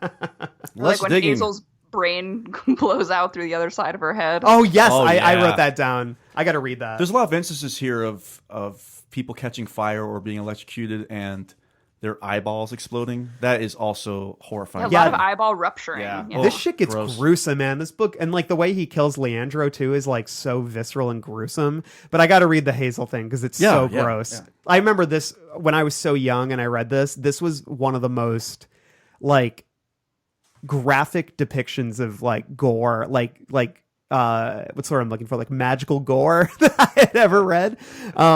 So when Guard blows up the smoke detector that's been turned into a flying disc at him, the energy bolts pulses into Hazel's ear because she's controlling it. So the plug, let me see. The plug was in her left ear. From her right one came a sudden squirt of greenish, soupy liquid. It looked like radioactive oatmeal. For a moment, her brains continued to hose out of her head through her ear, and then the pressure became too great. The right side of her skull pushed open like a strange flower, and her brains hit her Currier and Ives wall calendar with a liquid smack. That's so good. Radioactive oatmeal. But like, that's like, God, if they make this movie, like, and it's not on TV starring Jimmy Smits, it'll be in the theaters. They have to do that scene. They got to go Evil Dead with it. Seriously, that's what I think about. I will also say that I was very drawn to the aliens, like just when they find the like the aliens on the ship. That section has always been very striking to me, and the idea that they're all like huddled in one corner and they've all been slashing and trying to kill each other, and just the description. I love the way that this description unfolds. But the Tommyknockers' legs were grotesquely long. They made Gardner think of those guys who donned stilts and Uncle Sam suits and march in 4th of July parades. The muscles below the semi-transparent skins were long, ropey gray. The feet were narrow and not precisely toed. Instead, each foot sloped into that one thick, chitinous claw like a bird's talon, something like a giant vulture's. And then he talks about the ladders in there that have the notch for the claw and everything. I like the description of the ship a lot. Yeah, it's cool. Being in the ship is very unsettling. And the shed, too, like when he discovers what's in the shed, the sloshing sound that's like a washing machine. Yeah. And Peter in particular, that is very unsettling. The description of what has happened to the people in the shed is also disgusting. Yeah, that's hard. That's like tough stuff to read. My number one is the one thing that really stuck with me aside from the main story growing up. And I remember reading this and not believing what I read, kind of having to go back and reread the paragraph. Yeah. It's when Hester and Tommy have left town to get more batteries, and they're really getting sick and delusional. I think, Mel, that's when you mentioned that one of them is bleeding from his anus, I believe at that point. And this is the caption, or the part here is, Tommy had begun to hallucinate, and as he drove up Wentworth Street, he thought he saw a clown grinning up at him from an open sewer manhole. A clown with shiny silver dollars for eyes and a clenched white glove filled with balloons. Yeah. That scared the shit out of me when I first read it. It's freaky. Because you're not expecting that to happen. No. I know that there's an Ev chapter where he thinks he hears children giggling, chuckling yeah. But dreams, that was very much, and this is somebody who didn't realize, I think, when he first read this, that so many of these books were tied together. Yeah. I didn't really appreciate that fully. Same. With the exception of like Cujo and Dead Zone and Bannerman. But this and is so to read one, that was very much just, really hit and it home. works too because the guy's already hallucinating, and like the nature of reality is ripping for him, and the stakes are so high, and it's just a very natural sort of King's Dominion moment that doesn't feel forced in any way. The narrator himself doesn't think that it's real either, right? So. Which I love. I had a weird one. Yeah, bring it. It's when Guard is having a dream about going into the shed. It's way earlier than he actually goes into the shed. He drew closer, no longer wanting to see, no more than a kid would want to look out his bedroom window on Christmas Eve and see Santa Claus striding along the snow-covered slope of roof across the way with a severed head in each gloved hand, the blood from the ragged necks steaming in the cold. I liked that, like, very vivid perversion of something technically wholesome or joyful. It freaked me out a little. That's the thing. I mean, I think that no matter what King is going through in his life, he's been so great. He's a great writer. So sometimes things will just happen to make their way to the page, no matter what his condition is, I guess. It's true. Any other cemeteries? I've got one that I think would be a good closer. I've been resurrected. I've got no more cemetery. Yeah, I'm running out. Well, I'll say when Anne sees Bobby in her sort of full form, I think it's freaky as hell. So let's see here. The shower had washed off the makeup. Bobby's entire head and neck were transparent and jelly-like. Her breasts had swelled bulbously outward and seemed to be merging into one single nipple-less outcropping of flesh. Anne could see dim organs in Bobby's stomach that looked nothing at all like human organs. There was fluid circulating in there, but it looked green. Behind Bobby's forehead, she could see the quivering sac of mind. Bobby grinned toothlessly. "Welcome to Haven, Anne." She felt herself stepping backward in a spongy dream. She was trying to scream, but there was no air. At Bobby's crotch, a grotesque thatch of tentacles like seagrass wavered from her vagina, the place where her vagina had been anyway. Anne had no idea if it was still there or not and didn't care. The sunken valley which had replaced her crotch was enough. That and the way the tentacles seemed to be pointing toward her, reaching for her. Naked, Bobby began walking toward her. Anne tried to back away and stumbled over a footstool, and then Bobby thrusts at her. But I love it. It's so freaky. That's the great body horror stuff. Yeah. The thrusting bit is in my pound cake. That's a little ridiculous. It is a little bit. Before we get to pound cake, however, we are going to break out our typewriters because it's time to talk about the word processor of the gods. And we're going to make a new rule. Whenever I'm in here, you hear me typing. Whether you don't hear me typing, what the fuck you hear me doing in here, when I'm in here, that means that I am working. That means don't come in. Now, do you think you can handle that? Yeah. Fine. Why don't you start right now and get the fuck out of here? The word processor of the gods is the section where we talk about writing that we enjoyed, and I wonder, do you guys have any? As opposed to said some of the other before- sections, yeah. I said before we started recording that I had no word processor of the gods, but I do actually have one. I found one. Bring it. And it's not even writing. It is a distillation of what I think the wonder that you're talking about. Yeah. It's on 121 of this Putnam edition, and it's literally just the diagram on the vehicle that used to have, like neutral and reverse, and now that has that arrow pointing to just up. That's funny. That's funny. That's good. And I was like, oh, because we don't know that much yet about like what exactly is going on technologically, and it was a good zing. I really enjoyed it. Speaking of little comedy, I think it's pretty funny when Guard is having that huge argument with Ted the Power Man, and the dean is there and everything else. And the dean's wife tries to stop the argument by saying, "We may discuss, but let's not shout, please. After all, we're college people." I thought that was pretty funny. Yeah. It's a funny little bit of business. This is a bit that I think helps maybe demonstrate why I was on board with Bobby and Guard's relationship. I think it helps paint a portrait that I very much responded to. So on page 70 of the Signet edition, this is just a memory of the two of them together.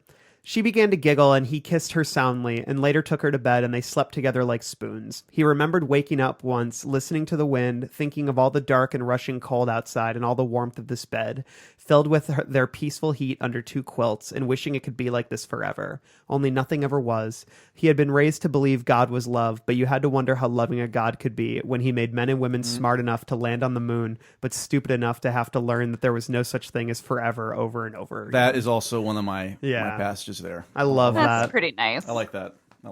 And it just, to me, helps make sense of, like, the self-awareness of their relationship as well, that both of them aren't the kind of people who, are very good at commitment, lest you shoot your wife. I have a little joke for all the indie music fans out there, if I can read it. Bring it. When Bobby wants Peter to lie dead, she shouts, "Be a Viet Cong." In recent editions of the Tommyknockers, this was changed to "Be a Preoccupations." At least Randall got it. I get it.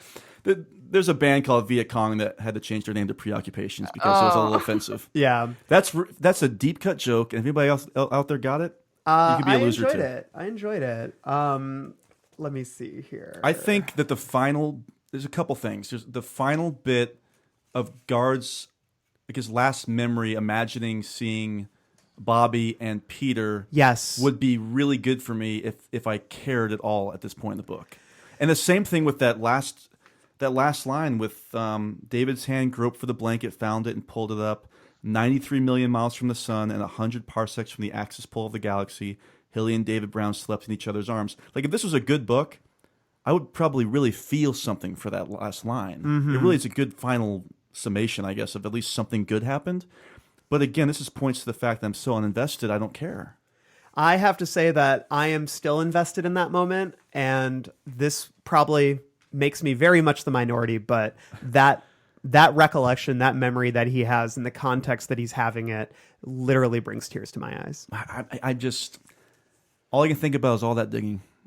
Yeah. And the repeated people who keep showing up to make sure he's still digging, to keep an eye on him. Oh my God, I'm getting frustrated again. We didn't also talk about the frustrations associated with all the references that are just like willy-nilly throughout this book. Like, he loves the pop culture more than usual, I think. Yes, I agree with that. Yeah. Oh yeah. Any other likes? Wait, did you read that section of him on the ship at the end? Sorry, I was in my computer for a moment. No, I'm going to read it because I think it's really lovely. I do think that they could have maybe built to this a little bit more, but just this whole section where the ship takes off and he kind of, watches it as the ship's walls go transparent and it starts going off into space. I just find this really lovely and really sad. Where are we going? Gardner thought incoherently. Then the blackness overtook him as the ship fled up and out, escaping the envelope of the Earth's atmosphere as easily as it had escaped the ground which had held it for so long. Where are we? Up and up, out and out, the ship rose, and Jim Gardner, born in Portland, Maine, went with it.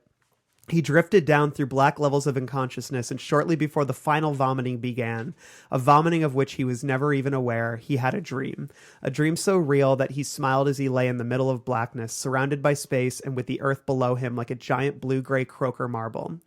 He had gotten through it, somehow gotten through it. Patricia McArdle had tried to break him, but she had never quite been able to do it. Now he was back in Haven, and there was Bobby coming down the porch steps and across the dooryard to meet him, and Peter was barking and wagging his tail, and Guard grabbed Bobby and hugged her because it was good to be with your friends, good to be where you belonged, good to have some safe haven to come home to. Lying on the transparent floor of the control room, already better than 70,000 miles out in space, Jim Gardner lay in a widening pool of his own blood and smiled. Again, I think that's, like I said, I think it's lovely, but maybe if this book was half as long, maybe if I was still into it as opposed to trying to finish it, it would have hit me harder. Sure. You know? Yeah, I can see that. I see where you're coming from 100%. Yeah, It's also a little saccharine. I hate the ... and smiled. Yeah. Well, that's like ... Halloween. I agree, but I'm a sucker for that saccharine-ness. I feel like I think maybe it's just the idea that he's literally flying up into outer space. Oh, that does remind me of something else, though, with Bobby. What? After Bobby's been shot, there's still that moment where Bobby tells him to duck or something like that. Yeah. It comes out of nowhere. Like, what Oh, is there from the spirit? smoke detector? Yeah, it's like, Yeah. is there spirit? That makes me wonder. Justin, this is the section for I know, things you I'm like. sorry. I like how no matter what, the negativity will creep in somehow, even in the nicer passages. That's all I've got for word processor. Yeah, I think that's all I've got too. Although, there is some, I think the horror writing is probably the best writing that's in this one. Sometimes he can write really beautiful stuff elsewhere. I had, and I shared a few that I like the last one, that more emotional kind of passages that I thought worked really well. But, he has a lot of fun with the grotesque shit in here. So some of the cemetery stuff I'd probably also put in word processor. Not every story has to have some beautiful passage by any means. Yeah. And this is no exception, I guess. Well, speaking of beautiful passages, I think it's time for a hearty serving of pound cake. After all you've been taught, everyone isn't bad, Mama. Everything isn't a sin. Come to your closet and pray. Ask to be forgiven. He's a nice boy, Mom. You like him. You really like him, Mama. Hello, pound cake. I hope you guys are hungry because there's plenty of it. Let's just start with a classic King trope, the idea that we cannot meet a woman in a Stephen King book without learning what her breasts look like. We get it with Bobby.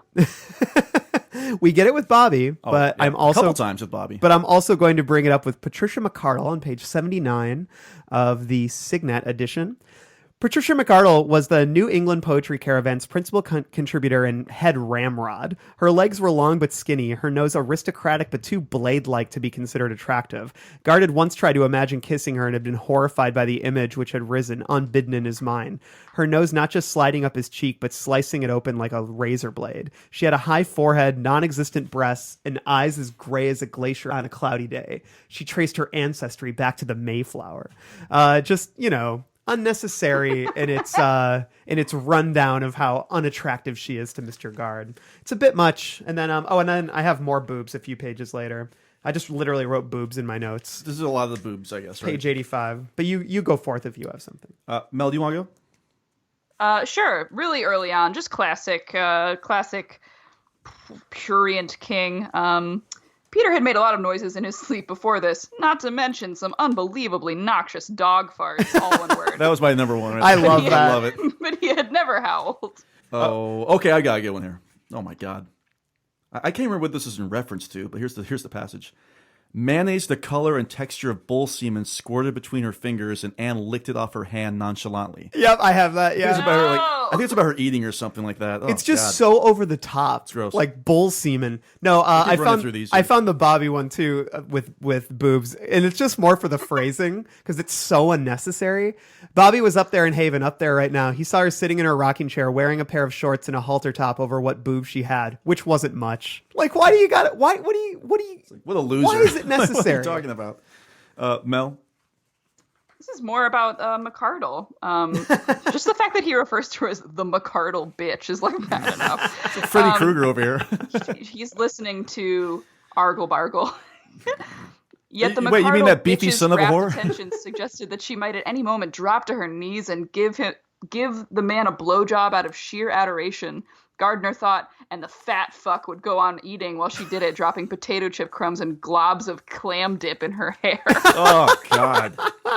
It's like everything in there. You got fat people, you got like a bitch, you got a blowjob. Speaking of McArdle, Mel, there's a part where Gard imagines McArdle performing an act of immaculate excretion. I love, just speaking of like the purient nature, Bobby had eaten a tremendous supper. You're going to puke, Bobby, Gardner said. He was serious, but still couldn't help laughing. Nope, Bobby said placidly, never felt better. She burped. Oh, yeah. In Portugal, that's a compliment to the cook. And after a good lay, Gard lifted one leg and broke wind. Bobby laughed gustily. I just love just the rampant farting. Yeah, lots of farting. I just looked up purient because I knew I used it wrong, and it has to do with sex, not farts. Oops. Or like either or. Yeah, I just used it. I just used it because you used it. In that sense, you used purient for the sex and farts section though, so I think you're okay. Yeah. Yeah. Well, I don't know. Farts are if you're into fart play, maybe it's purient to you. Love fart play. I like Hashtag fart play. The world's smelliest man on page 171. If there had been a stinkiest man in town contest, old Duke would have won hands down. He smelled like a pickled egg that has spent a month in a mud puddle. He was listened to, but at distance and upwind if there was a wind to make this possible. I heerd men with double-barreled shotguns in their pants, and I reckon it's so every once and again. And once I even heard tell of some fella had him a 3-shot pistol, but that fucker Colson's the only man I ever heard of who come packing a 6-shooter. And here he's talking about the capacity of the old reverend to diddle 6 women, one after the other. So we've got the stinkiest man talking about like someone else's refractory period. I don't know. There's just a lot packed in. Becca describes semen as sticky stuff that smelled faintly like codfish and looked like cheap dish detergent. Speaking of the Becca chapter, this just made me laugh on 245. Let me see here. She's talking about Joe. He was thinking of Nancy Voss. He was learning what it would feel like to squirt off between Nancy's tits. That's just what he was thinking about. I know, but it's like I don't know. It's like a 14-year-old and it just makes me laugh. And then I've got another one. This just made me laugh because it's such like a eyebrow wagging kind of writing, you know? Don't worry about it, Ruthie, Ralph said, leaning closer. No. As always, the smell of him made her feel a bit giddy. He kissed her hard, nor was his kiss the only thing hard about him at the moment. Whoa. I just that's like always reminds me of Dan Caffrey, like because he would always say stuff like that and like wag his eyebrows. So wordy, like I know. I've got something here that is incredible. That ticks off all the boxes here. This is when Christina Lindley and Bobby Tremaine are trying to figure out how to work out the clock tower photo. Yeah. I have this too. Christina says, "There's one more thing." He turned to her apprehensive. "What? What's wrong?" "Nothing. Everything's right. It's just that there's one more thing we have to do." She was not ugly, but because she wore glasses and her hair was mouse brown, she had always considered herself ugly. She was 17 and had never been on a date. Now none of that seemed to matter. She unzipped her skirt and pushed it, her rayon half-slip, and her cotton panties, both bought at the discount store in Derry, down. She stepped out of them and carefully took the wet photograph from the developing bath. She stood on tiptoe to hang it up, smooth buttocks flexing. Then she turned to him, legs spread. "I need doing." I wrote what? Oh my God. In my notes, wild. I just wrote what next to that page number. I need doing. Oh God. I have one. Didn't do it for you. I have one more. The Reverend Goo Ringer, which is just a pound cakey name in itself, and people call him Gooey. Which, come on, but this guy, like, it's another one of these instances where the pound cake just comes out so fast and furious. I can't help but laugh about it.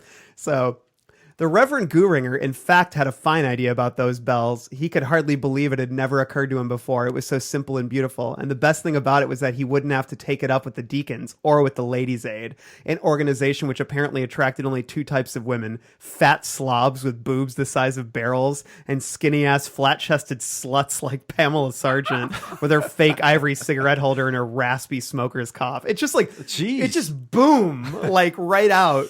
I have one from the same exact section, just going on. I wondered if this is an actual turn of phrase.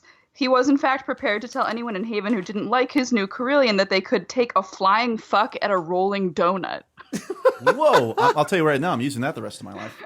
I'll jam the plumber's friend in the parsonage pissoir up your twat and plunge it out your brains if you haven't pissed them all away. Good Lord. I've got one more.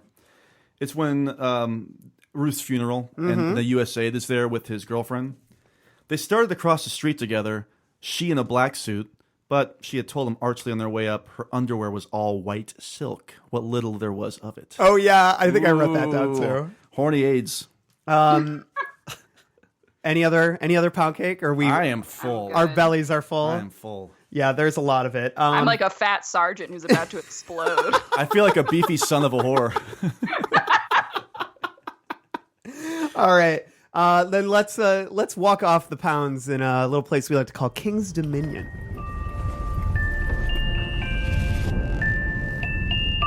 There's another world out there. I know there is.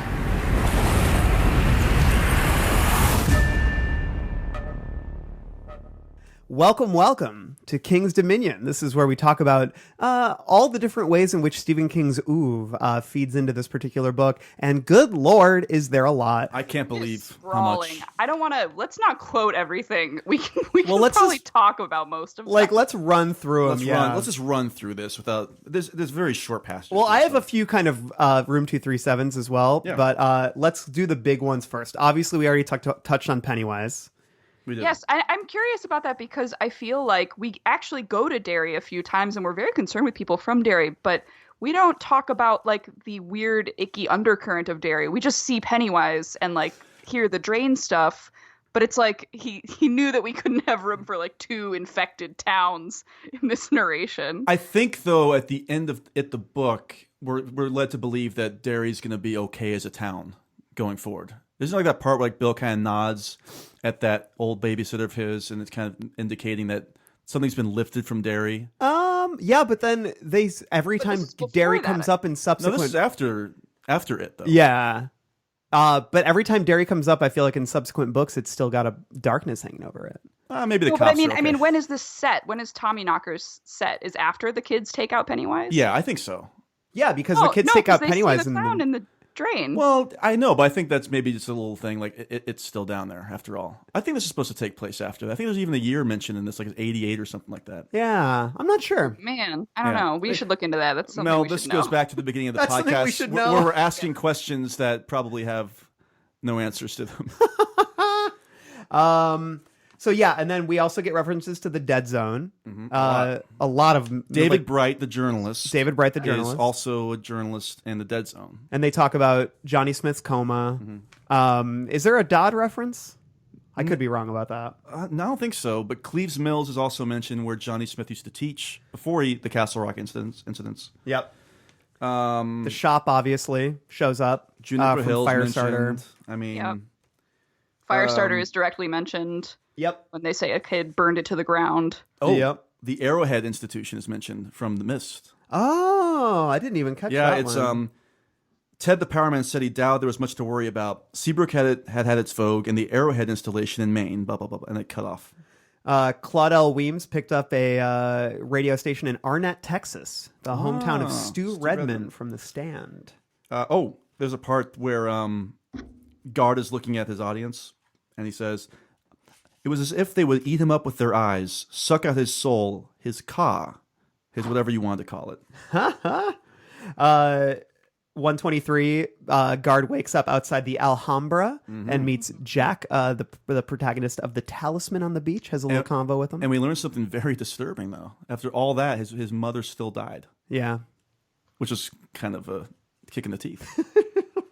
Oops. Any other ones that you guys have? I have a few, but... I have a couple like Gardner drapes his armors around Ron's shoulders and cries, "Let the wild rumpus start," which is pretty prevalent in I think Pet Cemetery, right? No, I don't feel like it's Pet Cemetery. So where the wild things are? Yeah, but it's a reference to where. Yeah, I know. I thought he read Where the Wild Things Are to Gage and kind of like thinks about it. Oh, I think that's right. I think that is right. Wait, let me look it up. We also get St. Elmo's fire earlier on with the eye, Peter's eye, his left eye. Yeah, they do. They refer to that. That's the witchy green light of St. Elmo's fire. So those are my Pet Cemetery connections. I've got something here from a constant listener. Yep, you're right. It is Pet Cemetery. Oh yeah, what is it? This is from Bryant Burnett, and he says, in Tabitha King's 1985 novel *The Trap*, there is reference to a character who loves the works of J.C. Devereaux, who was a woman named Bobby Anderson, who lived only 100 miles northeast in Haven, a wide place on the road on the way to Derry and Bangor. So that comes from an earlier. I'm not sure if that comes from King's short story, which it probably does, because I think that short story took place in the the early 80s. And her book came out in '85, but I thought that was pretty interesting. Yeah, that's cool. Wait, I take it back. I'm misrepresenting Becca Paulson and Bobby Anderson. So it looks like Bobby Anderson appears in '85, but King started writing the book in '83. Who the hell knows? I don't know. There's something there. There's a mention of Ludlow where Pet Cemetery takes place, 382, and there's a great preview of Under the Dome. Did you guys catch that one? No. It's on 250 of mine. A barrier? Is that what you think? That they've put up a barrier? That they've managed to turn Olive Haven into an ant farm or something under a bowl? Ruth, that's ridiculous. That's ridiculous. I like that. But if you've read Under the Dome, you know that the ant farm comparison courses through it as well as the whole under a bowl And also, thing. Under the Dome was that was an idea he had when he was younger, so that was a very intentional sort of thing, just referencing something he hadn't published yet. Did you catch on page 85 of mine? A woman is reading Watchers by Dean Koontz. Yes. I love that. I've got something. This is talking about breaking the wall. Ev enjoys Bobby's Westerns. Not all full of make-believe monsters and a bunch of dirty words like the one that fellow who lived up Bangor wrote. Boo. There's also a reference to Jack Nicholson in It breaking through and going, "Here's Johnny," and he does "Here's Gardner." It's so stupid. I've got off. He uses this. I always wonder if this is actually a Dark Tower reference or if he just likes the phrase "off the beam" because he uses it in a ton of older books. Yeah, you're right. Yeah, that's in there. I've got that too. Any more? Oh, here's some self-reference. I think we were talking about this earlier about the idea of flying saucers. Yeah. And King writes, no self-respecting science fiction writer would put one in his story. And if he did, no self-respecting editor would touch it with a 10-foot pole. And yet here was such a thing. He's giving himself a pass here. Believe it or not, it really happened. I've got more of Room 237 here on page 39 of mine. There is a reference to, let me just read it here. It's talking about the problem of filling in white spaces that no history could provide. Things like what happened to the people who had colonized Roanoke Island off the North Carolina coast and then simply disappeared, for example, leaving no mark but the inexplicable word Croatoan carved on a tree, which obviously, clearly an idea he was obsessed with because then Storm of the Century centers around the whole idea of Croatoan and all that. Yeah. So, and then also there was a doctor named Etheridge, which I wondered was the same Etheridge from The Talisman. Oh, wow. Hey, it could be. We got the Lumber Hotel. Yeah. I thought the part, it's on 308 of mine, when the town is closing in on Ruth, and we get the Stephen King parentheticals. Someone's looking where they have no business. It reminded me a lot of The Shining. We get that from the hotel and the multitudinous minds in there when Dick Halloran is coming back, and it was definitely an echo for me. Yeah, I can see that. I found a little, this is a little Room 237, page 501 of mine. Was he supposed to trot off to Limestone Air Force Base, steal an A-bomb, moving with the silky, unbelievable smoothness of Dirk Pitt in a Clive Cussler novel? So a little reference to the Trash Can Man stealing an A-bomb. Oh, man, there's so much here. Oh, what day did Ruth McCausland's dolls begin to speak to her? I don't know. July 19th. There it is. Oh, Bernie Wrightson gets a shout out here. Oh, yeah, he does. I remember that. About Bobby Tremaine. He says he looks like somebody that Bernie Wrightson might have drawn. Very cool. Any other ones? In honor of my brother, who's not here on this podcast, but who's still very much alive, by the way. Good to know. Let me make that clear. This is the first time Guard had been out here by himself, he realized, and soon it would be full dark. Mac always brings up how full dark. Yeah, full dark. yeah. I didn't catch this one personally, but when I was doing my research, apparently at some point somebody says a dog's acting like a regular Cujo. I didn't catch that. That was in. Catch that either. I didn't catch that, but that was in a Guardian piece I was reading about it. So maybe it was incorrect. Maybe this is a Mandela effect, and that person thinks that he read that. So yeah, not that we're gonna say that's a maybe because none of us caught it. Peter Straub gets shouted out. Yes, he does. As a writer that Guard's not familiar with, but Bobby is, and of course the shop. Yep, I think we might have mentioned. Yeah, we mentioned it, but it's pretty interesting. So, that was a lot. I feel like that's the most King's Dominion we've ever had in an episode. Which is crazy to think about. I mean, there's going to be, when we get to Needful Things. Yeah, it's going to be endless. But it is kind of, I guess it's like, you could maybe mark this as sort of when the universes really started like intermingling. I mean, they were in other books, obviously, but there's so many here. I think this is maybe when the trend really started. And this I think is a universe where that stuff is all happening, but also Stephen King is writing. Yes. So what books is he writing? Oh, so weird. So I think it's time to wrap things up with our overall thoughts. Dad, can we go now? You ready? Yeah, we've been ready for an hour. Okay, I'll be right there. You said that a half hour ago. Yeah, my dad's weird. He gets like that when he's writing. Okay, I want to go last on this one. So, Mel, why don't you kick us off? All right. This book is incredibly. It produces a lot of conflict within me. I have a ton of problems with it. I think it's fundamentally flawed from a characterization perspective, from a progressive politics and especially gender politics perspective, and yet just how balls to the wall it is and how insane it gets produces an endearing quality in it for me. Like I have a sense of attachment to it as one of his weirdest and most crazy books. And I love the alien ideas in it. I really do think the Tommyknockers are a great creation. And I admire that he takes us into the ship. He doesn't shy away from actually breaching that hatch and showing us the dead aliens and having Guard have those unsettling moments in the ship where he contemplates how this is a place that no human has ever entered. It's a place that's been places no human has ever been.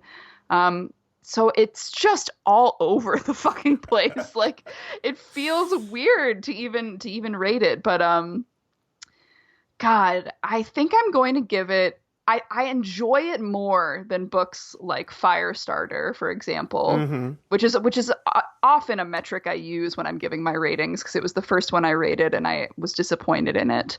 I am gonna give Tommyknockers a neutral 2.5. Bright red Pennywise clown noses. Gotcha. Okay. That was a good recap. Justo? I am very excited because I think this is the most varied we're going to be in our feelings of any of these books that we've read so far. Absolutely. I have been thinking about this. I finished reading this weeks ago, and I've moved on to other books, better books.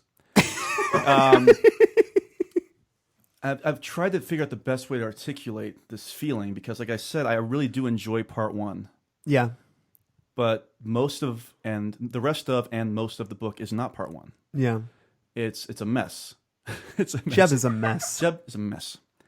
And I think this is okay in terms of all the books that we've already read and the books that I've reread during these 2 years of doing the podcast. I think this is actually his worst book. Woo! And I'll say why. I thought 1,000 sports analogies that I didn't want people to kill themselves. Road work? Here we go. Okay. When people think of like low points in their lives, this is not me personally speaking. You wouldn't say the lowest point in your life is when you kept shitting your diaper. Yeah. Because you were young. You were inexperienced. You're still trying to figure out life and how to control things. Speak for yourself. I shit my diaper last week. Congratulations. When you are, let's say, about 40 years old, and then you shit your pants. You shouldn't be shitting your pants at 40. And if you did it because you were drunk or you were high, you still shouldn't have. That's still a pretty low point, in my opinion.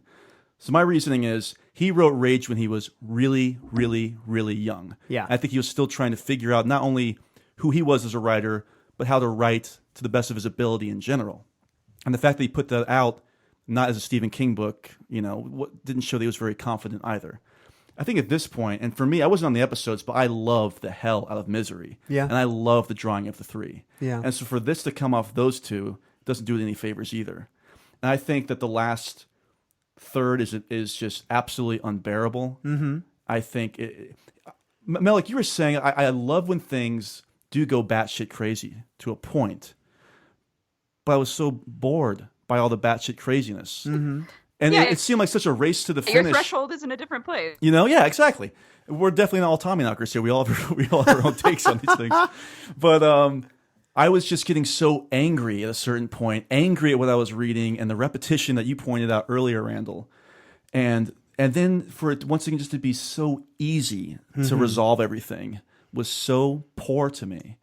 The hive mind villainry that we spent so much time with, the fact that we spend about 80% of this book with the villains, which I hate. Mm-hmm. I think structurally, we've talked about this, it's all over the place. Yeah. To me, it's just a total disaster. And it was my least favorite read, and right now it's my least favorite. Like if you told me we had to go re-record the Rage episode, first of all, I wasn't on that episode. Yeah. But I would have no problem. Like, okay, I'll read it next week. But I would refuse to ever read the Tommyknockers again. Rage is like 150 pages. That's another point. This book is like 600 pages. My version is 750. Oh, yeah. Whoa. My other version is like 900 with small... Anyway. Mine's 558. It's just awful. Yeah. But I do enjoy hearing your different takes on this, absolutely. I will never say you're wrong. Right. But I just... sure. That's just my... That's not what this pod's about. Exactly. We're all here giving our opinions, but yeah, I really hate this Noses? book. Noses. Well, I gave like 2.5. I'm such a homer. No, it's 1. It's 1 bright red. Whoa! This is the nuke I just almost exploded. 0. So well, no, for me though, the lowest you can go is 1. It's a 1 to 5. No, there's 0. Okay, in that case, it's 0 bright red. No, you're not giving this 0 noses. This is an awful book. I Randall, will push you on that. We just talked about how you like yes, but I literally it's just totally said undone. It's totally undone. I'll liken it to this scene in Halloween where Michael is behind the closet door and she can't close the closet door, and then she opens it up and Michael's standing there, and the kid goes, "Oh shit!" That negates the entire scare. Like I don't care you anymore. had a lot of good things to say about the book, about the beginning.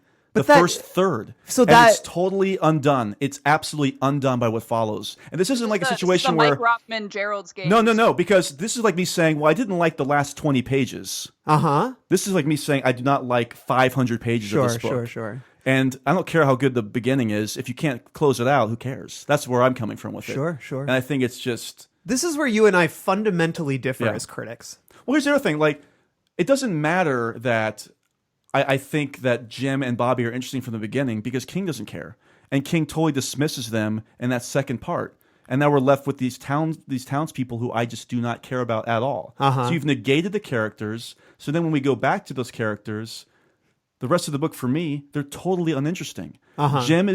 Guard is just a fall down drunk who's just digging.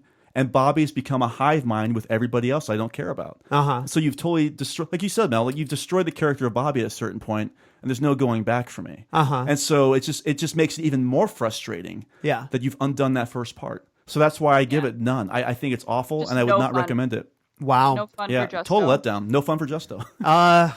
Randall, I can't wait for this. Woo! You're like out of breath after that. No, I think that's interesting, and of course, I fully support my friend Justin in his endeavors. But wish him all the best. All the best to Justo. No, I'm so fundamentally different as a critic. I always, and this is just how I am as a critic. I'm not saying that I am opposed to other forms of criticism.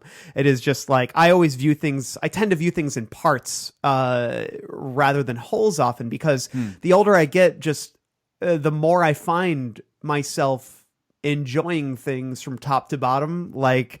And not saying that that's like the way you are, but I've just learned I tend to sort of compartmentalize pieces of art in my criticism of them, and I think the way that I operate is I can separate one thing from the next because I don't know, maybe I'm not as invested in the whole, because I often find myself maybe not often, but I don't know. I just find myself very rarely seeing something where I'm like, that really held together, like from top to bottom. And when I do, then I tend to love that thing. Like, yeah, me too. One of my main criticisms whenever I'm doing criticism is I talk about tone all the time, and the idea of a lack of a consistent tone. It drives me crazy.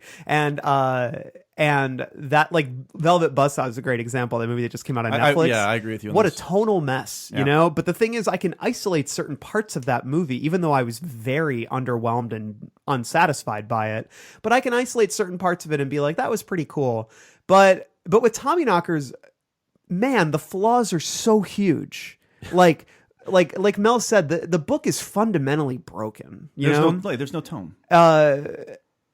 Well, I don't know. I mean, I would say that I think the tone is remarkably consistent in this book. I think that final third just goes off the rails. I think it's totally, because there's still jokes happening. There's like heroic cops blowing up things. Yeah. And then maybe we even talk about the flying. Oh, stuff. the flying. Yeah. Yeah. No, actually, I agree with you on that. It's not remarkably consistent, but I do think there's an escalation of the tone that has been established into like realms of lunacy that are unexpected. But I don't know. I think that this book reminds me of a video game called Deadly Premonition, which is kind of a cult video game.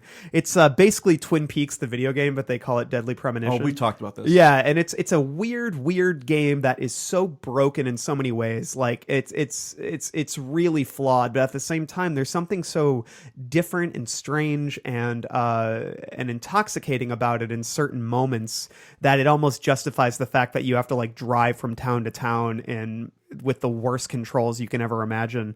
It's a game that's sort of like, you know, if you really, at least for me and for a lot of players who like it, a lot of people just write it off, but a lot of people will kind of be like, I don't know, like I cleared away all the trash and I found sort of this little gem.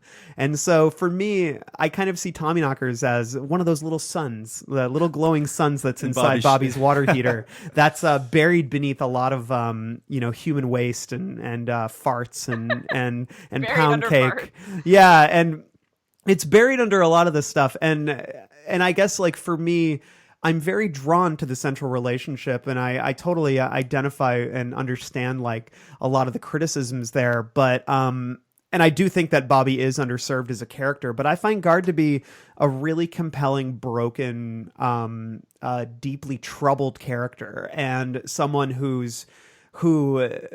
his central desire for sort of a safe haven is something to me that I find very relatable and very sad. And I find him just ultimately to be a very sad character. Do I think that he's written perfectly? No, by no means. After hearing you talk about it, Mel, I do think that maybe there is more of an effort to give him a redemption arc than I will acknowledge. I struggle with that because I think I pushed against the redemption arc because I like the idea that he is somebody who doesn't really change from top to bottom and is kind of a violent fool who is thrust into this situation. And those are kind of often my favorite characters. I like characters who are sort of, and this is, kind of against all narrative logic, but I often like characters that have situations thrust upon them rather than, more active characters, which is why maybe my writing has suffered at times, because I like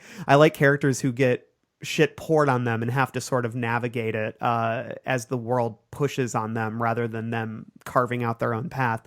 And I feel like Guard is kind of like that sometimes. He's a man who is sort of on the last rung of his ladder and kind of is invigorated by all this really weird, strange stuff that's thrown in his way that's kind of shit all over him. And there's a charm not to the character so much as the general world and the arc and the weird dynamics that exist between all of these people. people and this weird world. And I think I'm really into aliens. I'm really into large things, and the concepts of space and the breadth of the world, and also the themes that we discussed, especially the whole idea of idiot geniuses, if you want to call it that, these inventors who are also dumb. That is an idea that I'm so tickled by. Part of me wants to give this like an absurdly high nose rating just to press against like the general distaste for this book that exists out there, because I admire its moxie, and all the cocaine that's smeared all over it. But if I'm being honest, I struggled with a lot of this book. I struggled with the structure. I struggled with some of the characterizations, but there was sort of an energy, a lunacy to it that really kept me invested as I kept reading. And I think things sort of lock into place for me once we get to the hatch, and I'm so invigorated by the end of this book, and very moved by the end of this book as well. So I'm going to land at 3.5 bright red Pennywise clown noses. I love it for the Tommyknockers, which I think this is probably the biggest gulf. This is our most controversial. Episode. And I almost wish we had a fourth for this one, just to get like one more rating in there. But Dan was seen going into Mel's shed, and he never emerged. We'll never out. know. So he was supposed to be on this episode. Oops. He's in there with Barkin' Peter over there, or Barkin' Watson. No, it's Hank. It's Hank. Oh no. Hank's swimming towards Susan. So yeah, I don't know what that average leaves us at. If we're saying that Gerberlytics? it has to be a 0, then that means if it has to be a 0, then it averages out to a 2. Right, Pennywise clown noses. And it's funny because I so often disagree with Stephen King on all things pop culture, but I think he's absolutely right that this is his worst book. But I will say though, sure, I never finished Dreamcatcher. Well, we're going to eventually. And so I'm looking forward to getting to that. Dreamcatcher is a wild ride. It's also an Aliens book too. Oh boy, maybe Aliens is not his forte. I've seen the movie. Wasn't a fan of the movie, which I hated, so I can only imagine how bad the book is. I wasn't a fan of the movie, which I hated. That was another example of Stephen King foreshadowing. Exactly. Well, speaking of movies that we hate, next week we are back with an episode about Stephen King's The Tommyknockers as a movie. The TV miniseries directed by Mick Garris, was it? No, it was some... no. Oh, yeah, it wasn't Mick Garris. Starring Jimmy Smits, Mark Helgenberger, Robert Carradine from The Nerds. Mm-hmm. Wait, was it him? From The Nerds. Is it him? You're right, yeah. Joanna Cassidy's in it. She's very good. Former porn star Tracy Lords. She is also in it. She plays Nancy Voss. She sure does. A bigger role in the miniseries. Yeah. I abhor the Tommyknockers miniseries. I think it is awful, but I am also a Tommy head. I'll say this. It's a bad movie, but there are some improvements from the book. I think I am Tommied out. I don't know if I'll be able to watch the miniseries, but I might. I might be the voice that is needed on that episode. It'll be the episode. Maybe I'll give it 3.5. Worst adaptation, 3.5 out of 5. Well, thank you guys so much for listening. This was really fun. Definitely, I think a cool episode in terms of just general dissenting opinion, but also us finding a lot of common ground about this really crazy, weird book. So thank you so much for listening. Follow us on our socials, hit us up on iTunes, and until next time, long days and pleasant nights. I got some hot friends. God, I got some hot friends. I got some hot friends.